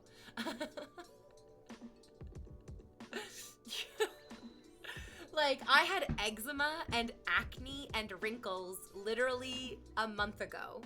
And then I got these wipes and I was like, oh, those were optional. Fuck me. Holy Christ. It cleared up my eczema as well. It definitely cleared up my eczema. Thank you for your honesty, V. Oh, yeah. Oh, yeah. Taking also 1,500 milligrams of omega-3 fish oil pills, I feel like has really just fucking made my nails and my hair and my skin glow. So take your fish oil pills, guys. Please take your fish oil pills as well. Happy wrinkle-free Friday. I cannot stress enough. My dream is to become like a multi-millionaire. Not from Twitch streaming. I don't see that for me. I really, really don't. But probably from acting. I really do see it more from acting. And then probably doing, I would absolutely love to get some like really, really wonderful brand endorsements. I want to sell toothpaste. I really want to sell toothpaste. I would love to sell toothpaste. People need toothpaste. Toothpaste feels like one of the least evil things that you can sell people. I don't want to sell people gambling. I don't want to sell people like video games. I want to sell people toothpaste because I genuinely think you need toothpaste and you deserve toothpaste, and I want you to have fun times brushing your teeth and enjoying taking care of yourself. I love toothpaste. Wow. This is very good for me to know. Oh my god, I want to sell you toothpaste so bad.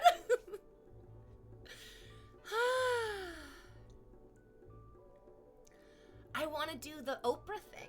I want to do the Oprah thing where for Christmas I buy all of my friends all of my favorite things, and I give them like each like $1,500 worth of presents because I love my friends, and they all deserve to be the most beautiful, sexy versions of themselves because I feel like my friends allow me to be the most beautiful, sexy version of myself, and not giving that back to my friends is criminal. Fucking criminal.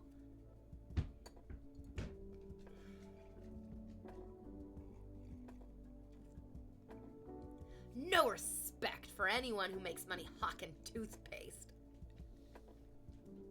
There are certain things that I genuinely do not want to sell you.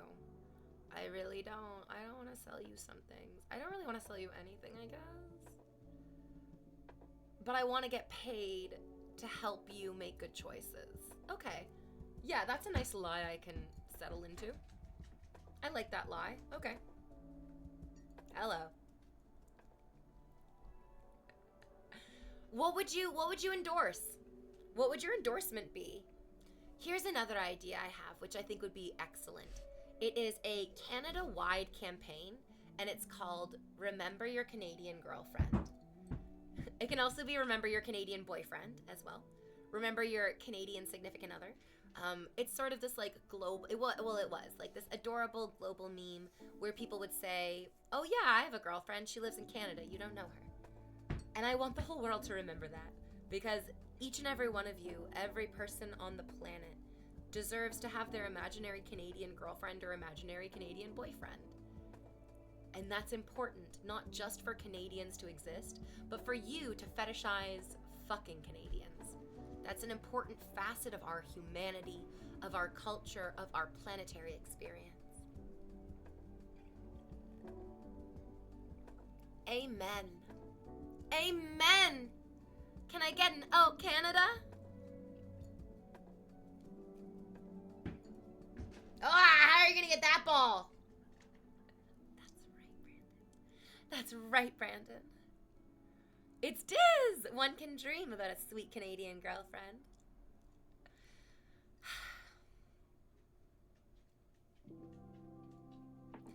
Here's what I would do if I was your girlfriend tonight. Toronto's getting hit by a wicked storm. We're getting a wicked ice storm. You know, one of those spring ice storms.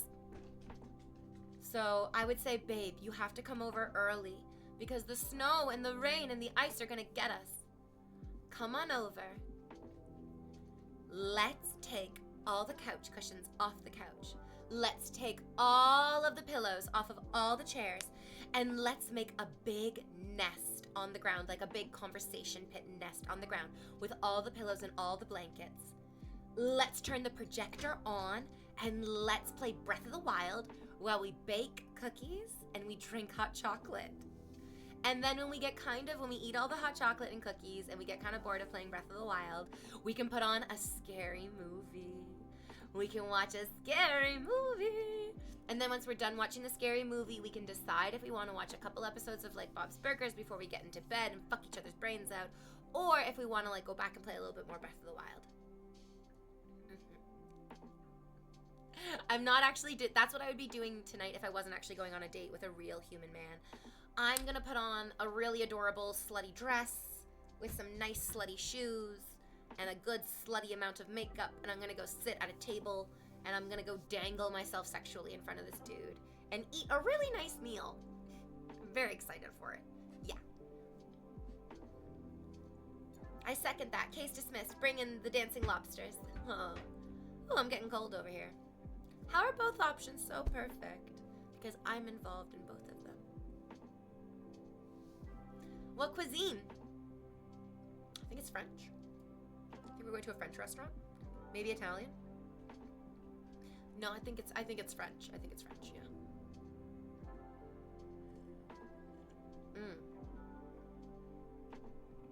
Hi, my love. Did you bring me the ball? It's in her mouth. Am I gonna throw it? I am gonna throw it. Fetch never ends. Fetch never ends. Fetch never ends. Fetch never ends. Oh, did you... Sorry. Did you think that fetch was going to end?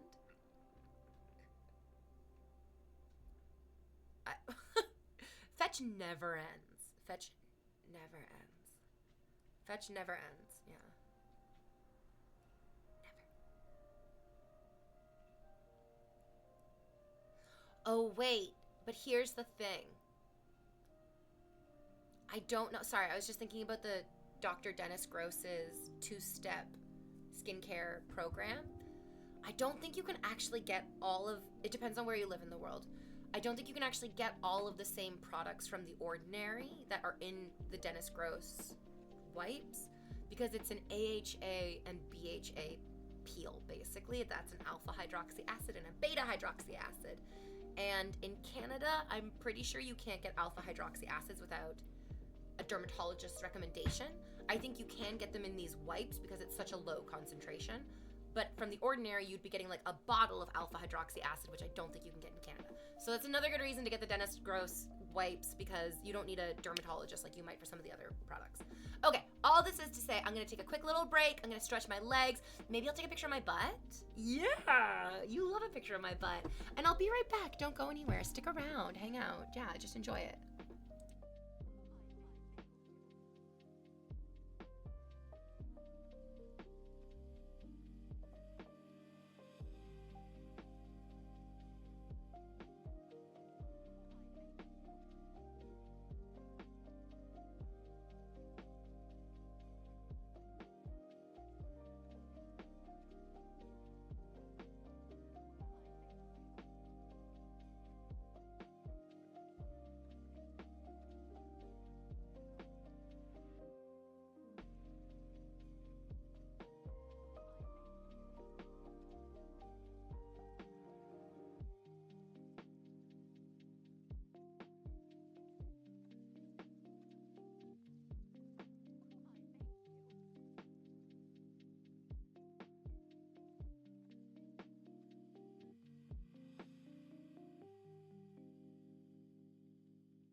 Hi, Van Prosen. Thank you. Welcome back. I just posted my butt photo on the internet for you, on my Instagram for your viewing pleasure. There is my butt in all of its glory. You know what's great though? I've dedicated years of my life to showing you my ass and my face at the same time, even though they're on opposite ends of my body, and I think I'm really getting it. You go tell me. You go tell me what you see.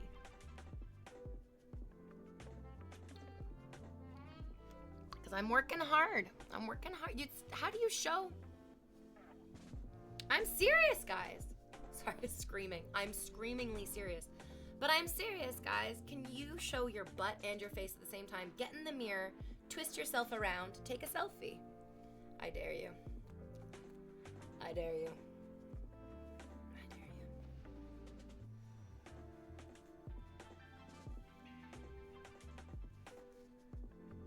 Honestly, and then post them.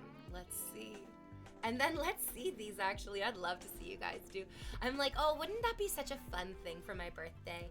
If we got every Twitch streamer to do the front shot in the mirror with like the pouty, sexy face, and then the back shot in the other mirror, like over the shoulder. We could get every Twitch streamer to do it in honor of my birthday. It'd be so fun. It'd be so good. We all want to see everyone in those poses, in their own erotic ways. Also, just a great opportunity to look at your favorite streamers' asses, which I know I love an ass. I love a good ass. I love a good ass. Oh, that's why it's so frustrating that it didn't work out with this last guy. He had a great ass. But then the difficulty is that he was mostly ass. Yes, that was... Obviously, it's a slippery slope with ass. If there was ever an Oscar for having the best cam position, it's for you, Queen. You've mastered the art. You're the Picasso of this shit. God, just please notice me. Shut up and pay me, you worthless cuck. I mean, thank you for the compliment, I'm sure. I'm sure that took you all day to write. You truly are breathtakingly exquisite. One of my favorite streamers. Yeah, tell me that you've wasted a considerable amount of baby batter on me. Without saying those exact horrifying words. I've missed you, says Curdy Wordy. Curdy Wordy, yeah, where the fucky wucky have you been? You think you could just walk away from me? Because you can. That's always been allowed. Yeah, mostly because again, going back to how much I love asses, I love watching you fuckers walk away. I love watching you exert a type of your agency only to realize that no, you...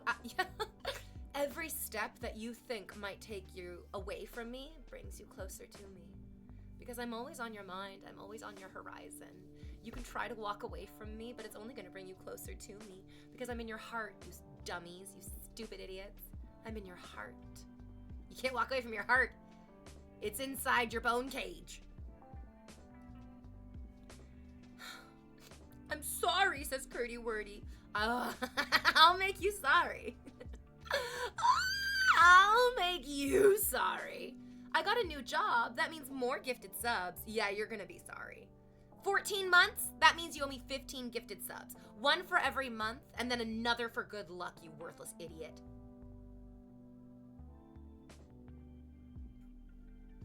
But like whenever, I don't know when jobs pay you. I feel like you start a job and they're like, we'll pay you in 4 months. And you're like, I guess that's how it works. I guess that's how money is. I've never had the money. I don't know what the money is like. Yes.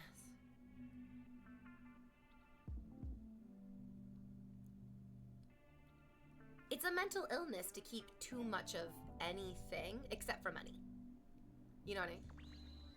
Oh, you did it right. Oh, have you been... Oh, like you actually have been paid for this new job. Sick.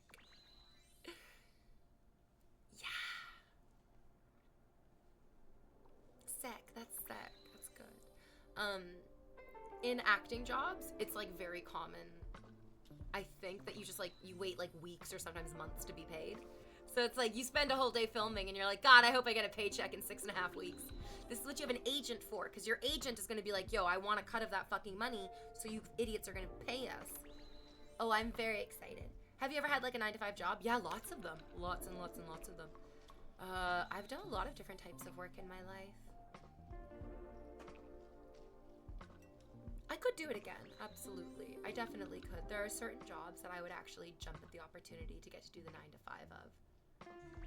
The difficulty is that those jobs are often like not actually what the money is for.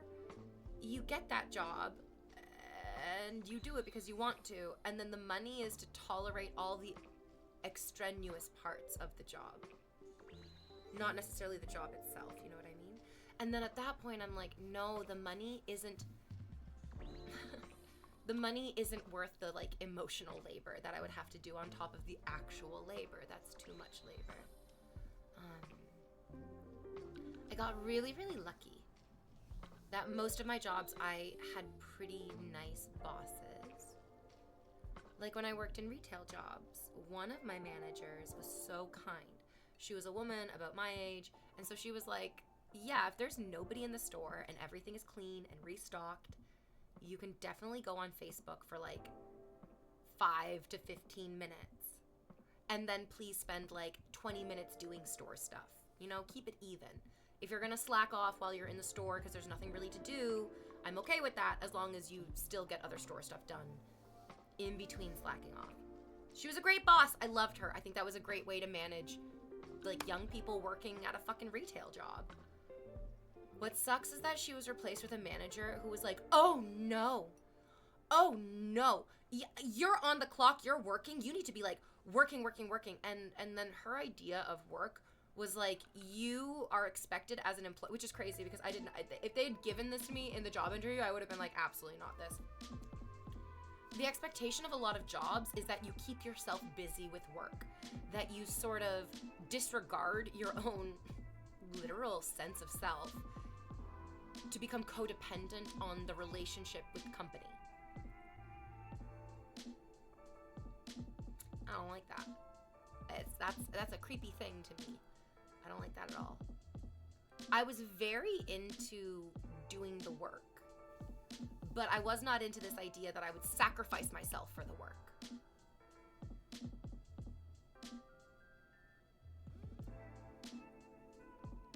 Yeah, I cook and there's a lot of that. I love that the guy right above you is just literally the stinkiest, dumbest asshole. He saw an opportunity to contribute to a conversation and he opened his asshole and just farted right into the center of it. Yikes. I'm not surprised. There's a lot of people like that online. Let's move on to what Druser said, which is I'm a cook and there's a lot of that. Exactly. Every employee knows that there's an infinite amount of work to be doing. And it is absolutely necessary for us as individuals to recognize our boundary in that just because there is an infinite amount of work to be done does not mean that it is my infinite responsibility to be doing that work. Work is about getting the work done, not about infinitely sacrificing yourself for the infinite amount of work. It's so sad, it's so frustrating because my mother really dedicated herself to her job to the detriment of her relationship with her family. And then within 6 years of her retiring from this job, so she went from working like 16-hour days at this job, a sickening amount of work at this job. She went from working like 16-hour days to then being retired. And basically the minute that she retired, her brain just collapsed and she developed early onset Alzheimer's. And in reality, I don't think that there was like no clue that she was going to get early onset Alzheimer's. I think she literally worked herself to death. I think, yeah, if you base your entire functioning self around your work and then you take away the work, you will not function anymore. And it's so sad, it's so frustrating. Going to her retirement dinner, I was very moved by how everybody in the room was like, wow, you did so much work. Like you were always there. You went above and beyond. Like she was like employee of the month every single fucking month. I mean, she didn't get to enjoy literally a single year of her own retirement before she was so sick and dying because she worked herself to death. And then now, years later, she sacrificed her relationship with her children. She sacrificed her relationship with her friends. She sacrificed her everything for work. And then, like, to be honest, none of those people at that job are thinking about her or care about her or like sit down to the dinner table and go, God bless that woman who did that work for me all those years ago. It's just not how people work. It's just like gone in the fucking wind. I'm sure those people have fond memories of the jobs that they had, but that was because of their own efforts and not because they watched this woman sacrifice her family for them. It's so sad. It's so frustrating. I feel so terrible because I felt really guilty that I wasn't going to visit my mom in her home with her early onset Alzheimer's like every single weekend. I was like, oh, as a good daughter, I should be going to visit her all the time. And I couldn't figure out, I thought I was a bad person. I was like, wow, I'm such a bad person because I'm not sacrificing like hundreds of hours of my life driving back and forth and spending time with this woman. But the truth is she didn't spend like any time with her children at all, unfortunately. She spent like every waking moment working, and that's what she wanted to do. And then that's what she got. Like, I mean, I guess her like fellow employees should be the ones visiting her because those are the hours that she spent of her life. And when her kids were like, oh, hey, could you pay attention to me? She was like, no, I have work to do. So it feels terrible that I'm like, oh, I had this great relationship with my mom and now I have no relationship with her at all. But the truth is, the relationship that I had with my mom was that she was so happy that I tolerated her negligence. And as we get older, I think a lot of us are going to recognize that our parents were neglecting us and that we were really okay with it. And we don't have to be okay with it. We really don't. It's okay to be like, I deserve better treatment than that. It's true. Oh, yay! Somebody took down Twitter? Good. It's a fascist site anyways. It shouldn't be up. Excellent. That's great news. Thank you.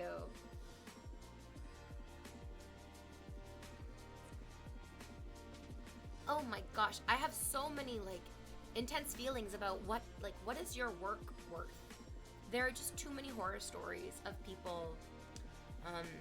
There was a woman who just wrote a comment on Reddit, and it was just a comment that I read, how she worked for a bank for 26 years, and she poured her heart and soul into that bank, working sometimes like 60 to 80 hours a week at this bank, literally intense hours at this bank.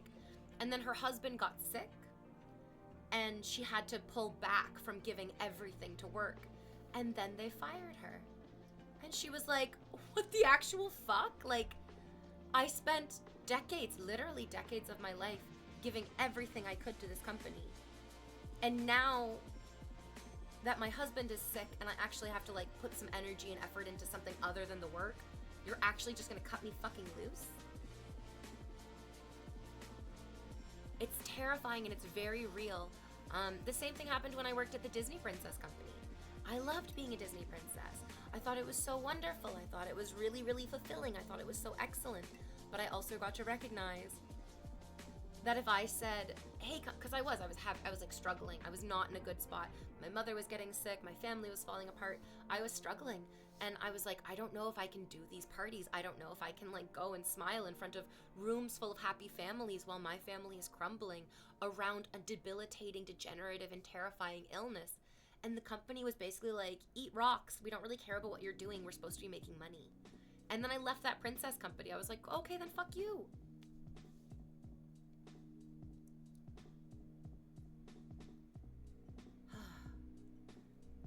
This is not an uncommon story. This isn't like a unique perspective.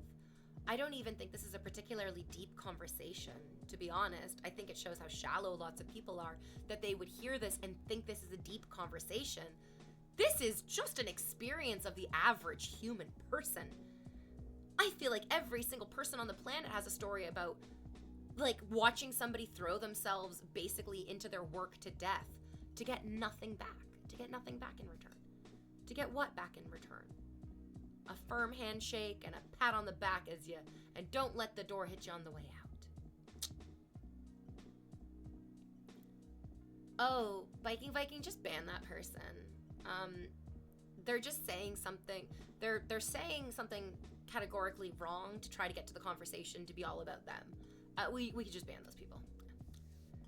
Like what he said was so factually wrong. We don't have to engage with those types of people. they're not existing in the same world as us, so there's no value in bringing them into our community. We can just let them exile themselves. I feel this is really hard nowadays because you've got to work like crazy just to get by, basically. Yeah. Yes. And the work is constantly going to be demanding more of you while giving you less and less. It's super dangerous. I'm going through something similar work-wise, not gonna lie. I know, and I'm so sorry. Fair, I frequently make the mistake of wasting my energy on trying to speak sense into people. I think you can. I think what you must do is do it in your head. I read his comment, I thought about responding to it, and then I realized that I was like, no, it's fine. I responded to him in my head. He was trying to make the point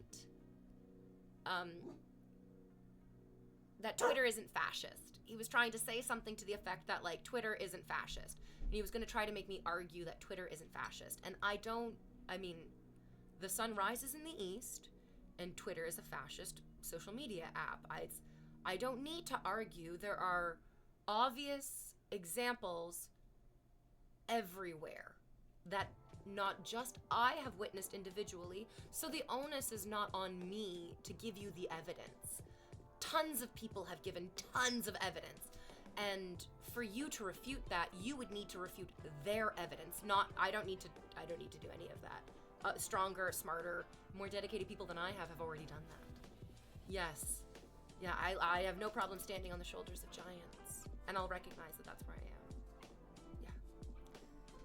There's a Buddhist sutra that tells lay followers to work hard enough to match their wage, but don't be too lazy or too hardworking.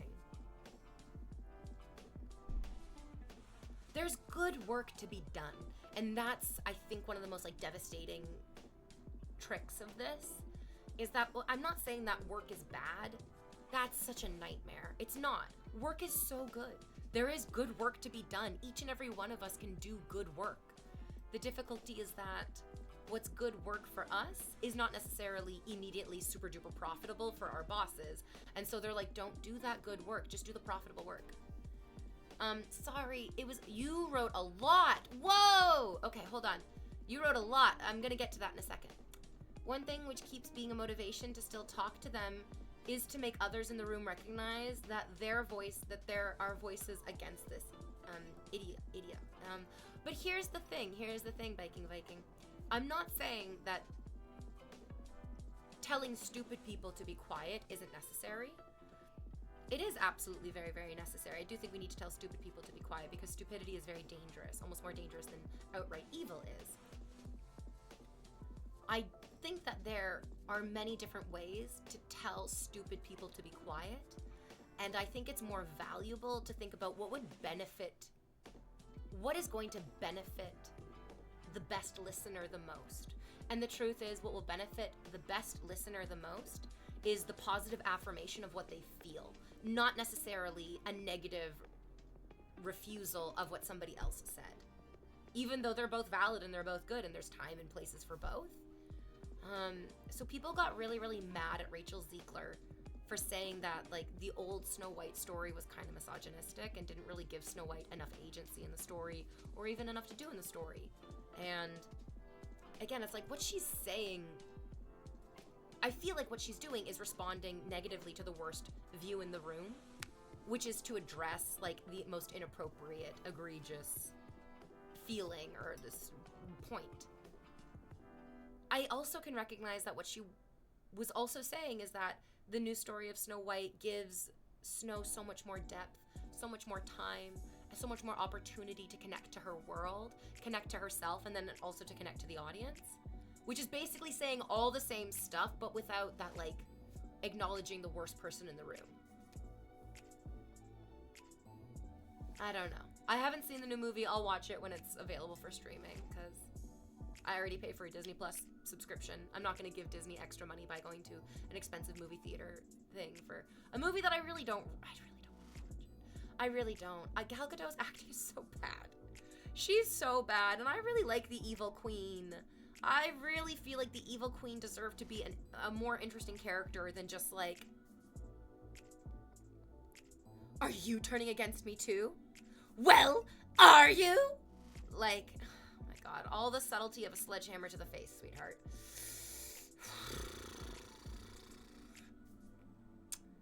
They're hating on her because she showed like 999 times how of a narcissist she is. Can we ban this guy? I really, again, these like straw man arguments, they're like, no, people hate Rachel Ziegler because she's a narcissist. Like, okay. I mean, that's fine too. It's okay. Oh my god, astounding. Beautiful, talented young actress thinks highly of herself. This is truly headline news. Oh my god. I don't really give a fuck if she thinks highly of herself. That's neither here nor there. It's not my responsibility to take her down a peg. It's not your responsibility to take her down a peg. It's nobody was born holding the scepter of, and you shall degrade Rachel Ziegler. Who gives a fuck? It really doesn't matter. She's a young woman who's entitled to her opinion. Crazy. I don't like everything that she says. I don't agree with all of her stuff all the time. I don't need to. She's not meant for me to enjoy every part of. How shallow and sad for so many people that they can only exist in a world where they believe that everything should be for them.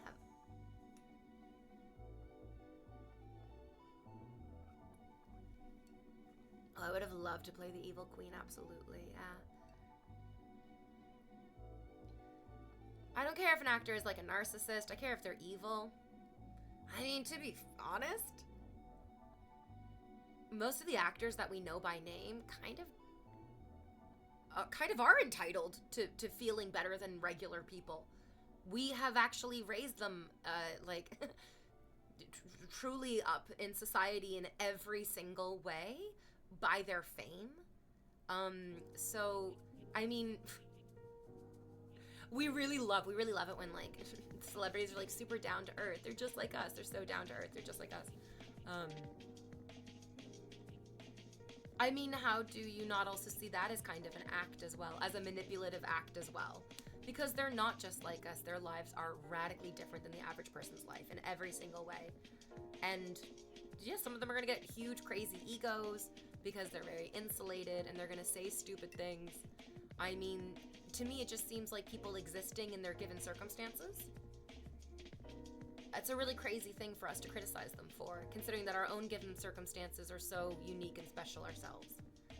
If anyone started criticizing us, it would be very easy for us to be like, well, I have all these other reasons for this, that, and the other thing. And we never extend that to other people, especially not celebrities. Yeah. Oh, Mr. Zero Cool. Put your eyes back in your head, you big lug. Welcome back for 4 months, Mr. Lucky Pants. I feel lucky with you here. And I'm barely wearing pants. This is the shit they pulled with Brie Larson. Isn't it crazy? Isn't it crazy how there's always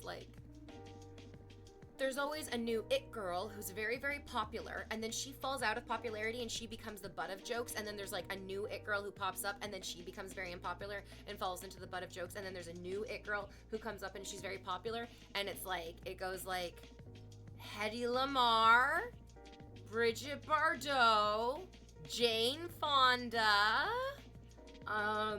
maybe Courtney Love a little bit. Then we get into, wait, did I already say Madonna? Madonna's in there, Britney Spears, Christina Aguilera, Beyonce. Like, these are all just female pop stars, and some of those are actors, actually. And then with that, like Gwyneth Paltrow, no, Audrey Hepburn has been universally loved forever and ever and ever and ever. And I think that's what you get for surviving Nazis, to be perfectly honest. Woo! Lindsay Lohan. Lindsay Lohan's an excellent example of that. We love propping up a woman. Ooh, she's so hot. Ooh, she's so sexy. Oh, she's all mine.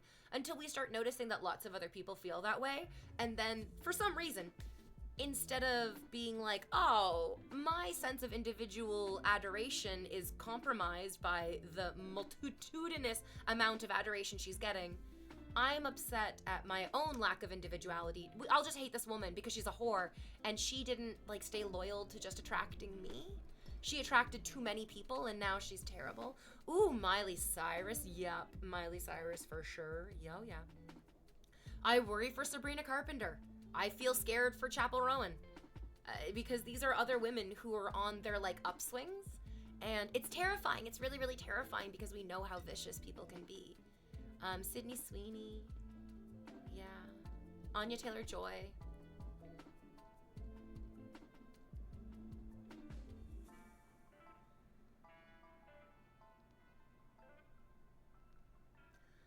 I've never been a man, but I often wonder, like, how different would my life be if I was a dude? How different would your life be if you were a girl? And then why does it have to be that way? And then why do our lives have to be so different based on what we have or don't have or do have in our pants and tops and butts and everywhere else? I never understood the Brie Larson thing either. She's pretty big in the indie and like nerdy films. And then her playing Captain Marvel made sense.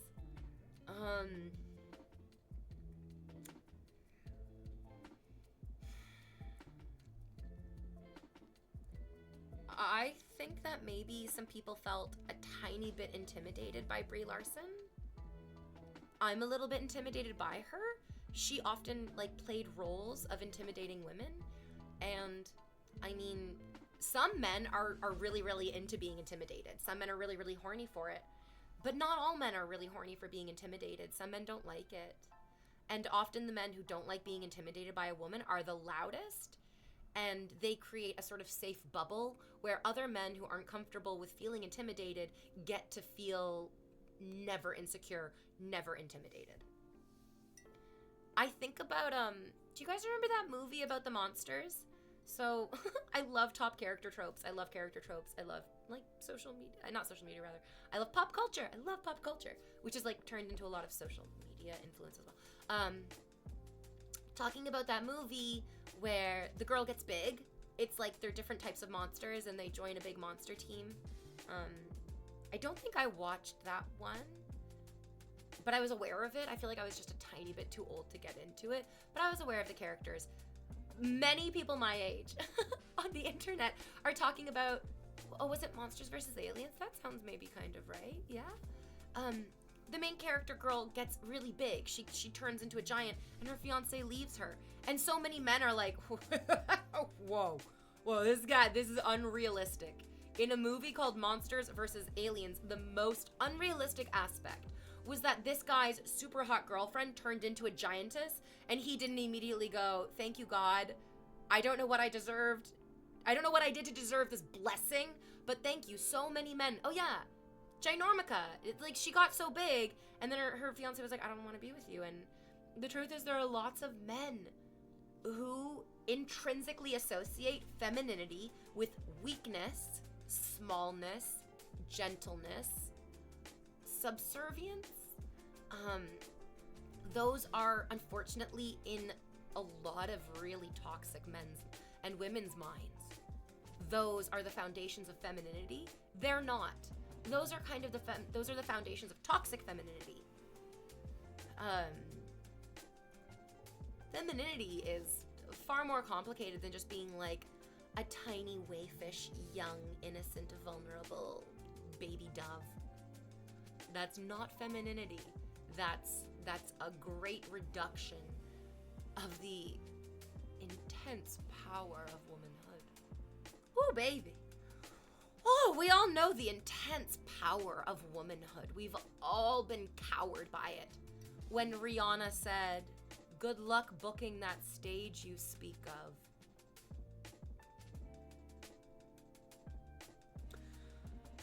The intense power of femininity is, as like degrading as this sounds, there is a toxic nurturing to it. Like, I want you to grow. I want you to do great things. Not because you deserve it, but because I am a genuinely nurturing person. And that is an authentic part of my femininity. Just like I think it is a genuine part of masculinity to want to create safety. I think that nurturing is also the human nature to want to create safety. It's just difficult that, like, a big woman can create a protective... Brienne of Tarth, Gwendolyn Christie in Severance, uses her femininity, her intense love of nurturing vulnerable animals to exert a really powerful femininity. I loved it. Oh, I love it. I love it. I love Anna Faris as well. I love Anna Faris. She's the winner.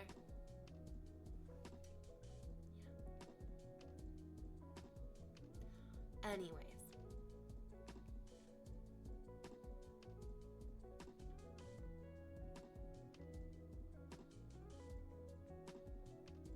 Not everyone has to like everyone. It's not necessary that everybody is attracted to everybody or that everybody like fits into a specific mold of how others should be. I think it can be wonderful to vibrate and sync up with other people and other experiences.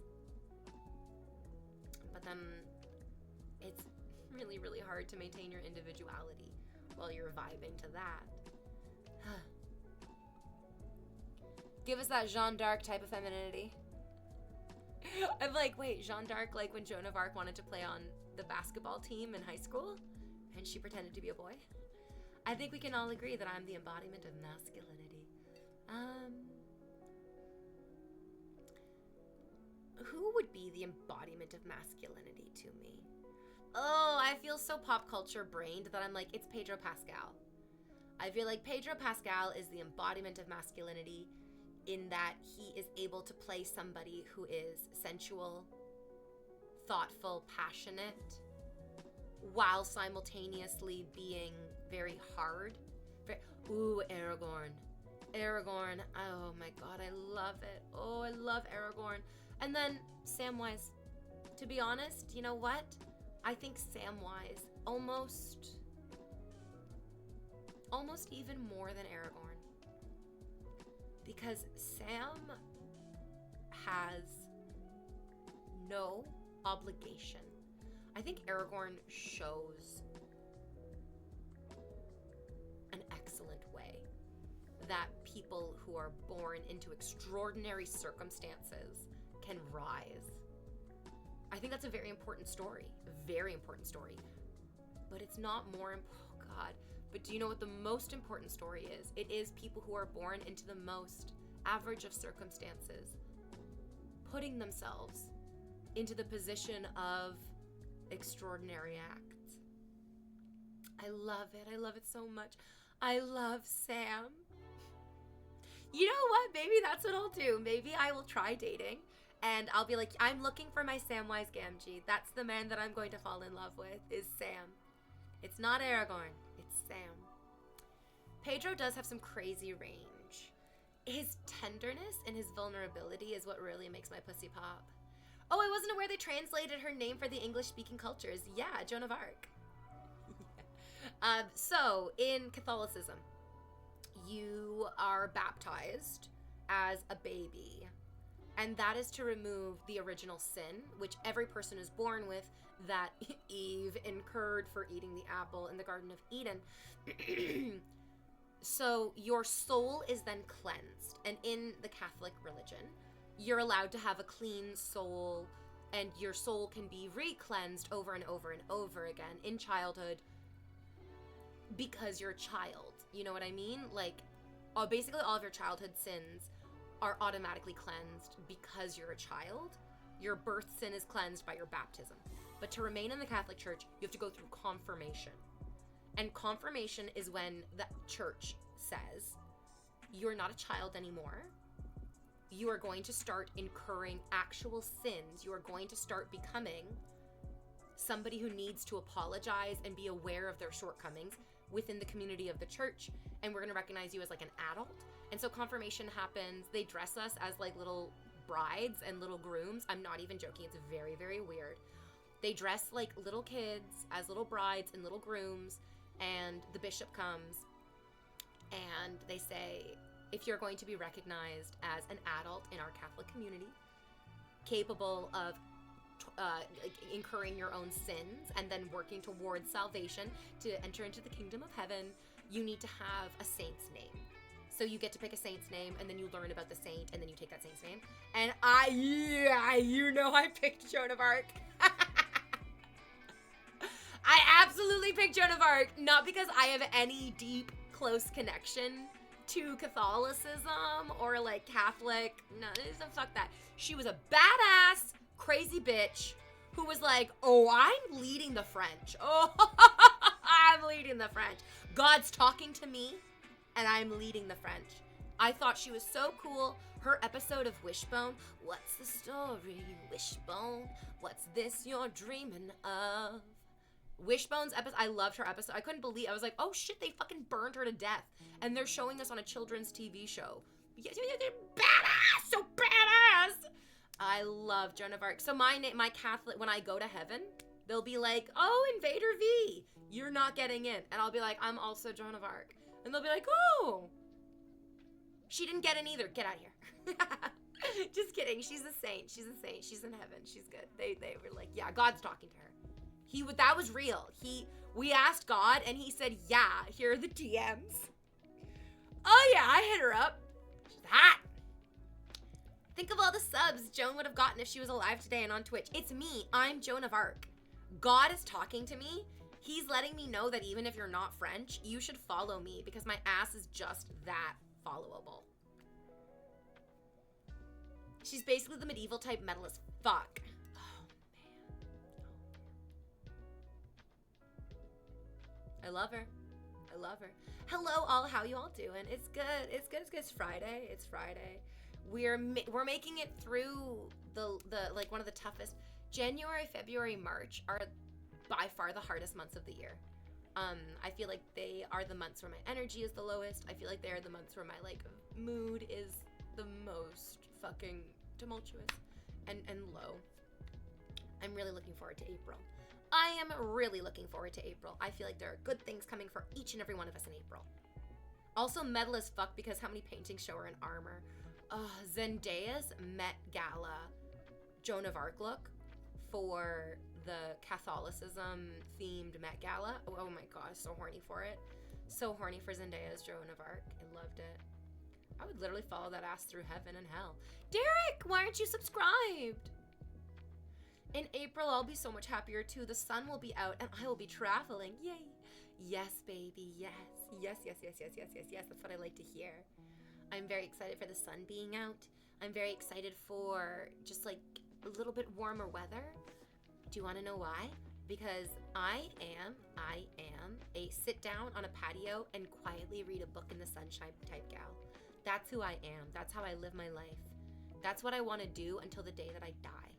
If I can't sit on a cute sunny patio and quietly read my book while I sip a delicious drink and you know what? I'm gonna eat pastries. I'm gonna eat pastries. I'm gonna eat pastries. It's because I'm broke. Somebody needs to give Derek a fucking sub immediately. This sad, simping loser deserves all the benefit of my erotic attention.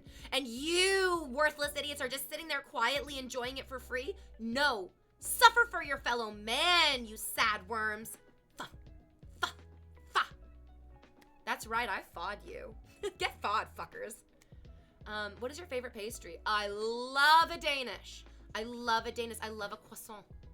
Wimmer. That's right. That's the truth of it, Wimmer. That's good.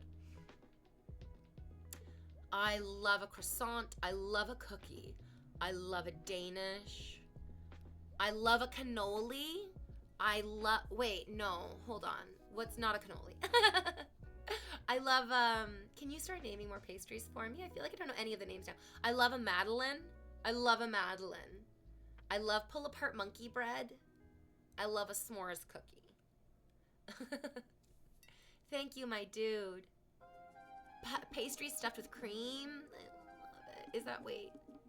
Oh, wait, am I getting cannelloni and ravioli? You guys, I need to take a break. I have to go pee, okay? My brain is full of... My back teeth are floating because I'm so full of tea. My brain's full of pee. Got pee brain. Am I getting ravioli and cannelloni mixed up? Ravioli, give me the formuoli.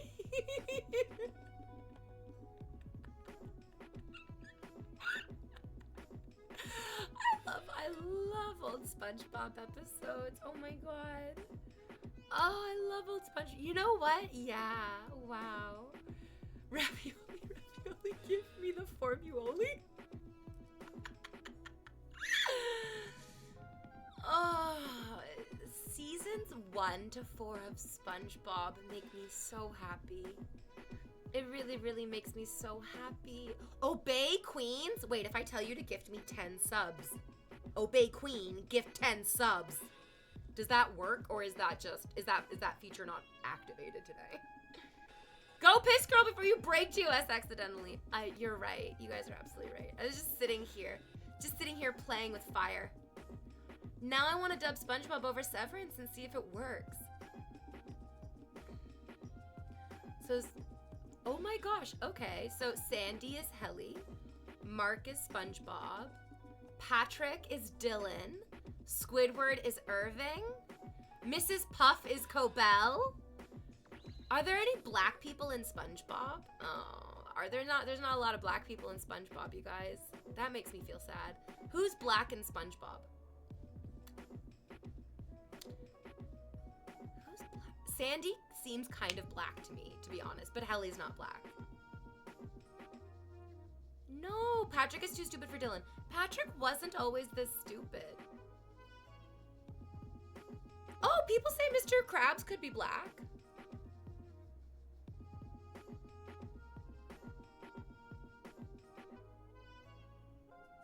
You know what's so funny? I'm like, yeah, I've seen his mother, and his mother seems black. She seems like an auntie. Larry the Lobster? Ooh, ooh, ooh. Yeah. Oh, man. Yeah, Larry seems... I mean, sorry, I'm just fetishized. Oh my god, I'm so sorry. Okay, I could definitely see Larry as maybe... you know what just sucks? Is that there just aren't enough black characters in animation. There just aren't enough black characters in animation, which is very unfortunate. What often happens is that if there's like more than one black character in animation, it's a black TV show and all the characters are black. And like in Recess, they got one black character. In Hey Arnold, you got one black character. That one token black character. It's just... It started like something I really liked about New Girl is that they were like, oh my god, guess what? We're gonna have 2 black characters. It's like, wow, this is crazy. It's not. It's just pretty normal. I mean, they're fish. How can they be black? That's a good point. Darwin on The Amazing World of Gumball is black, and he's also a fish. There are a few different black people in Recess. You know what's so funny? I always thought that King Bob was mixed. I think it's because of how they drew his lips, which kind of sounds fucking racist, but unfortunately, often black characters in cartoons are drawn with like exaggerated lips. It's not ideal. Not every black person has a full fucking set of lips. And a lot of black people are like, oh, I guess I'm not black because I don't have these gigantic fucking cartoonish lips that they keep drawing on all these black characters. And then there's that one guy from Invincible who's white. Their teacher was black. Oh yeah, Miss Grotke was. Yeah, she was. Yeah, she was. Piccolo also seemed black. Yeah, a lot of people felt like he was black as well. No, early animation was very racist to so many people. To so many people. Very racist. Very, very racist. Unfortunately, a lot of the entertainment industry was racist. And what's crazy is that it's not that different today. Unfortunately, we like think of it as like, oh, that's how it was in the past, but it's not that different today, unfortunately. Which is very, I mean, it's the reason why we need to keep fighting. It sounds crazy because it's like, oh, but our like ancestors for hundreds of years fought for these things and the fight is done. And it's like, no, we get to keep fighting. We get to keep fighting for more because we deserve more. Black people usually get turned into animal characters. This is very true. Princess and the Frog was Disney's first black princess, and they just made her a fucking frog for most of the goddamn movie. Do you know what black people aren't? Frogs. They're not frogs. They're people. We usually get sent into animal form in animated TV shows, even favorites like Teen Titans and whatnot were like a cyborg. Yep, cyborg being like. But I did love that in the episode about racism, that cyborg was like, people have discriminated against me. And they set it up like it's gonna be a racism thing, and Starfire goes, people have discriminated against you? For what reason? And he goes, because I'm part robot. And it's like, oh yeah, yes, for that reason. Yes, cyborg, for that reason as well. The fight is literally never done, and it's definitely not done today. The fight versus fascism is ongoing. It is a system of oppression that none of us need, none of us deserve, never. It's a great episode, though. It really is a great episode because it shows the insidious nature of racism and of bigotry and discrimination. And bigotry and discrimination can also affect even white people as well. But then we get into the argument about, can you be racist against white people? And it's like, well, racism is a type of bigotry and discrimination. And white people can be discriminated against, but it doesn't necessarily make that racism. The racism has a historic context. The only fight I'm doing is fighting my inner demons. I mean, a lot of us have a lot of internalized misogyny, internalized racism. Look at Candace Owens. She is both. It's awful. She doesn't deserve to feel this way about herself. But she's doing it to herself. I don't know how to stop her. Okay, I'm gonna take my last break of the stream. I'm gonna be right back. I'm gonna go look at all the DMs you guys sent me about the picture of my butt that I posted on Instagram. Yes, please enjoy. Absolutely. Stick around.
Do you guys love the picture of my butt that I posted on Instagram?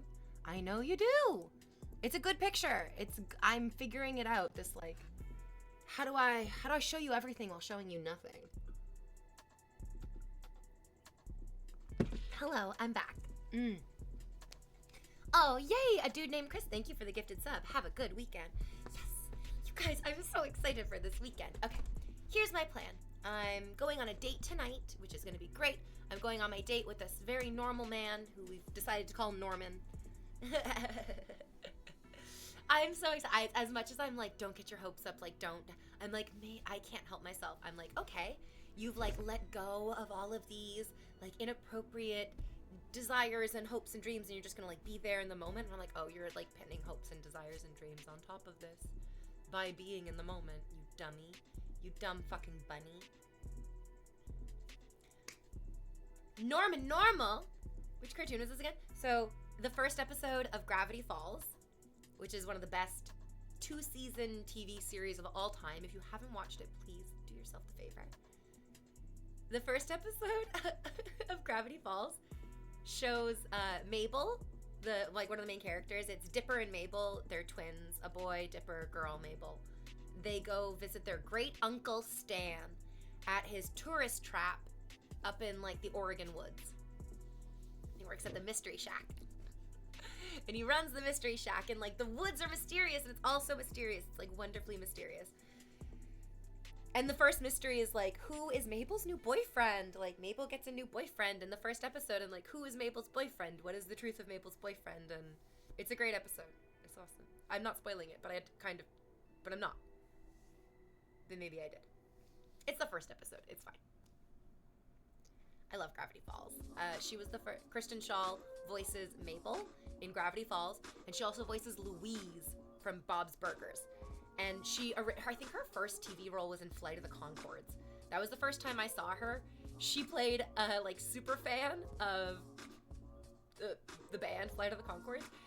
She apparently was like playing a real live person who walked around with a picture of Jermaine Clement's lips in her wallet. So that was the first role that I remember her being, was like the girl who had Jermaine's lips in her wallet from Flight of the Conchords. Oh man, but now Kristen Schaal, yeah, she's so famous for Bob's Burgers. She didn't get super duper famous from Gravity Falls because Gravity Falls is technically a kids TV show on Disney+. But also when you watch it, you're gonna become very aware that it's not just for kids. It really is not just for kids. It's not at all. It's very adult. It's quite adult. There is some stuff that goes on that makes you question your own fucking sanity. It's for adults. It's definitely for adults. I love Gravity Falls.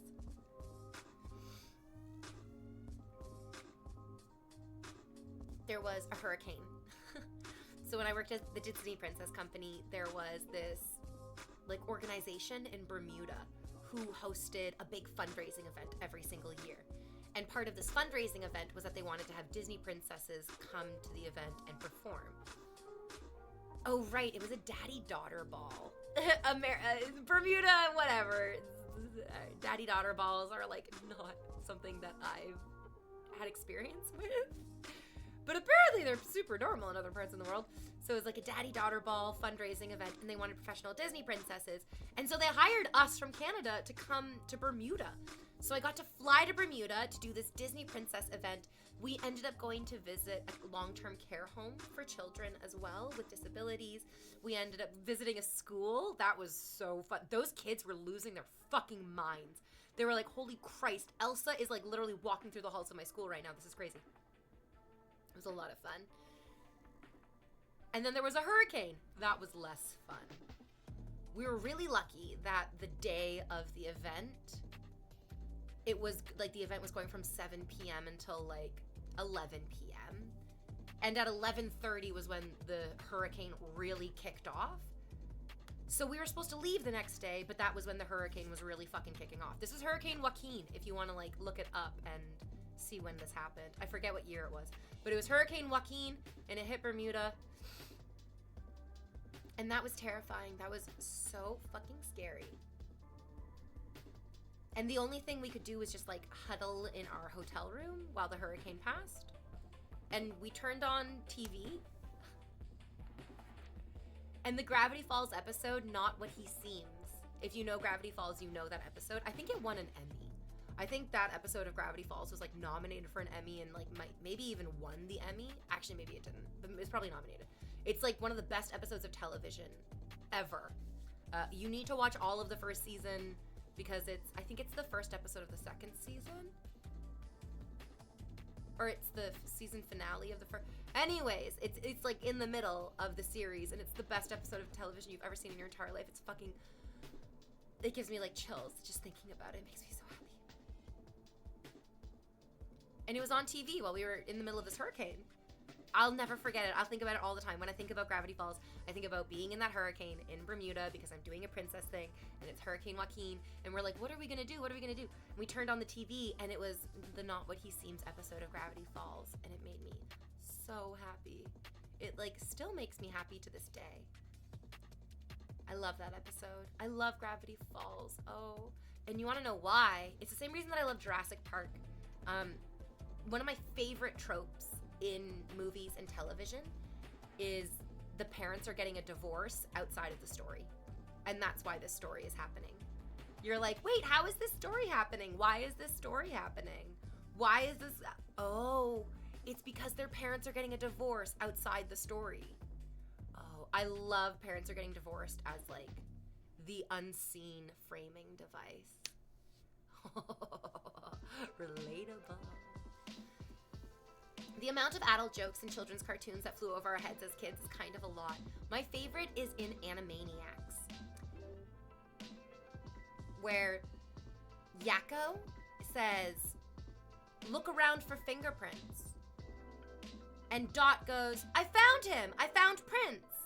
Because she hears, look around for Prince. Oh wait, sorry, I think maybe that's what Yakko says. He says, look around for Prince. Exactly, like that, pardon me. And she says, I found Prince! And she holds up Prince, the like, thin, sexually ambiguous man. What? Why? Holy God! Sorry, what just happened? Why? Anyways, and then Yakko is like, no, don't find Prince. I want you to find fingerprints. And she looks and she goes, no thank you. Because she thinks she's telling him to finger Prince. Like, that's dirty. That's a dirty thing. Oh my God, that's 50 gifted subs. You guys, what do I do now? Do I take my tits out? The fingerprints joke is like the quintessential. That's because Animaniacs was hugely popular, part of a larger Warner Brothers, which Warner Brothers is like a huge production company. And then also the fact that everyone saw it because there's much better adult jokes that are just way too esoteric. Just way too esoteric. The bikers in Rocko's Modern Life. But people don't know Rocko's Modern Life. If you say Rocko's Modern Life, that's niche. That's not it's, oh my God. I love that Wings and Tea just came in and changed my entire fucking life today. Thank you. Oh, and Golden Warrior, thank you for the $20 tip. Is there a message that goes with that? I don't have the activity feed up. It's behind other stuff. I don't know. Literally anything for you, goddess. I'm gonna put stuff in his butt. I mean, I'm gonna just keep taking his money. The volume levels are kind of off. Anyways, turn up your mic volume. Oh, babe, it's not. It's that like, do you see the microphone? Do you see the microphone? You don't. It's way over there. It's way over there. I have it like... like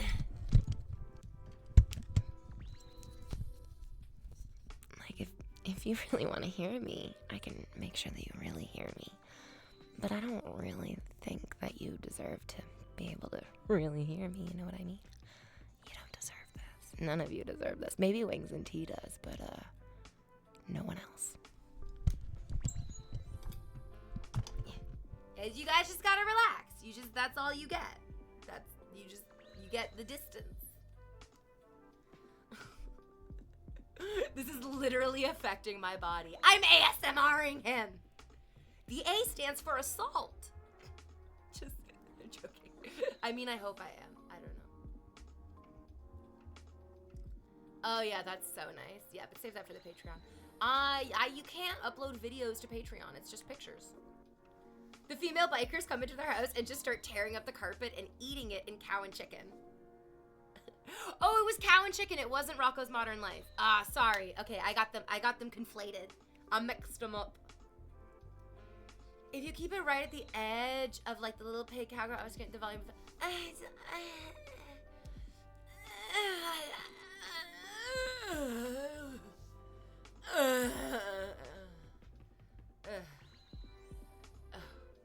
That's how I feel about that. This is literally electrifying my body. So acoustically invading. You can upload audio though. Oh really? Oh really? Oh really? Okay, good to know. Didn't know that. Did not know that. Yeah, really? Okay. W for the word conflated. Did I use it right? Sometimes I use words wrong. But that's, I mean, I'd rather use the word wrong and be corrected and then find out the right way of using it than just be too afraid to even try using a word. Well, I'm not that much of a fucking coward. It's because I'm not a coward.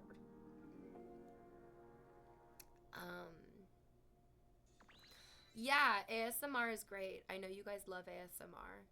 I know you do. I love when I whisper in your little ears. But I also...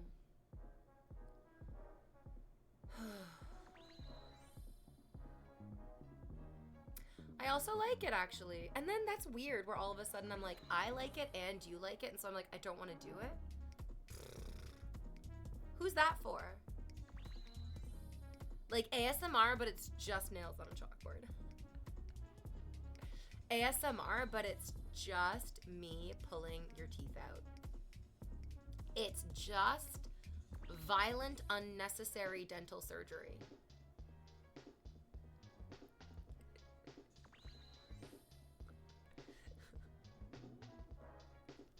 Sorry. I'm honestly just I'm just picturing, now I'm just renaming the different lands in Itchy and Scratchy Land. Searing gas pain ASMR.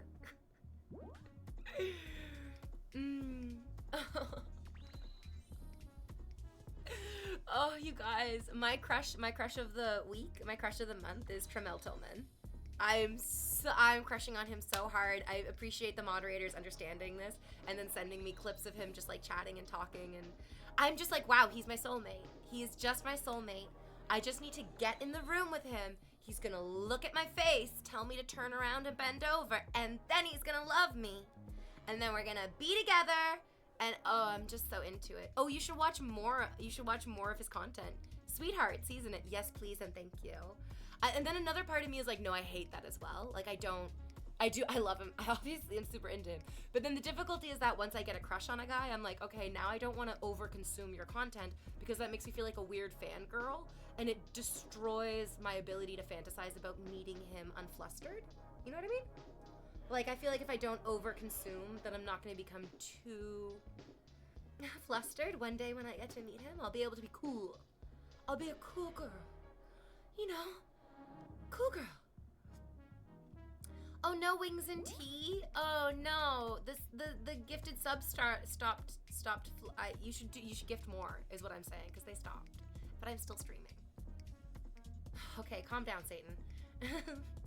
Teeth falling out was my most reoccurring dream when I was younger. Yes, yeah, we all have that teeth falling out dream. Yeah, according to like dream analysis, it means that you're afraid of getting older. He plays a baseball coach. Oh my god, Tremel Tillman being my baseball coach is definitely a very horny daydream. Yep. Sweethearts is an indie romance comedy and it's charming.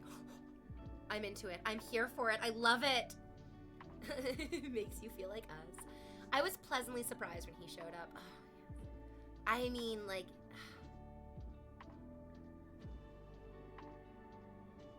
Give me more handsome men to fantasize about. It's what's keeping me going. It's the only thing that's keeping me going.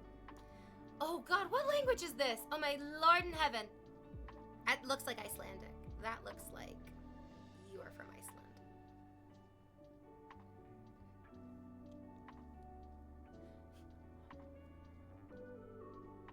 It's actually Turkish. Wow, it's crazy because I dated a Turkish person for a really, really long time. Didn't recognize the language whatsoever. He didn't retain a single smidge of it. Not even a tiny amount. Wow.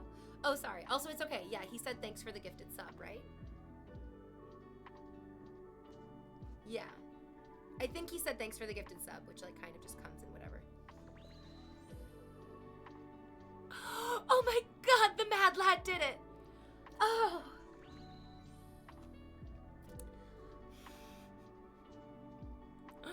Oh my god in heaven. I'm just gonna go cry from the overwhelming love that I am feeling. That I also am like, I don't deserve this. I was supposed to be wearing a black leather outfit today and I showed up like this and you gave me everything. Oh, thank you. Oh my god, thank you.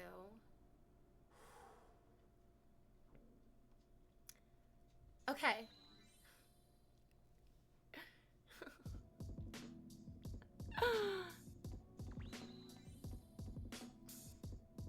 You're making me blush.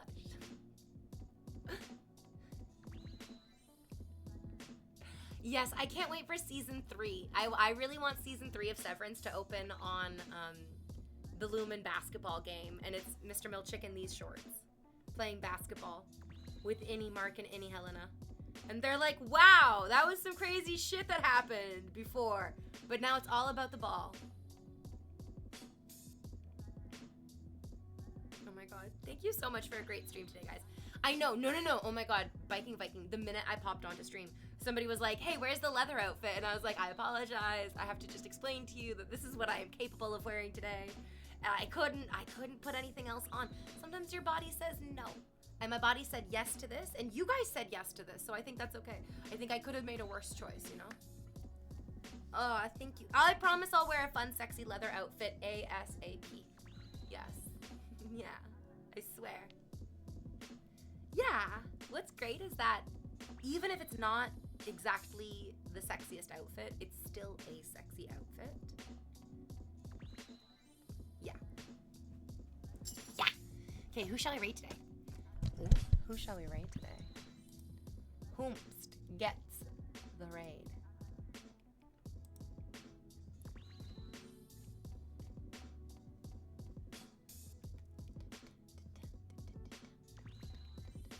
Oh, we got Ashley. I love Ashley. She's our girl. Have a great rest of your weekend. Because I know for some of you, you are in Europe and or Asia. Oh my god, what game is she playing? This looks fucking crazy. Oh my, you're gonna enjoy this. This is a good time. Have a beautiful rest of your day. Thank you so much for spending time with me. I had a beautiful day. Fun Friday in casual fun wear. I'll see you guys later, okay? Okay, bye.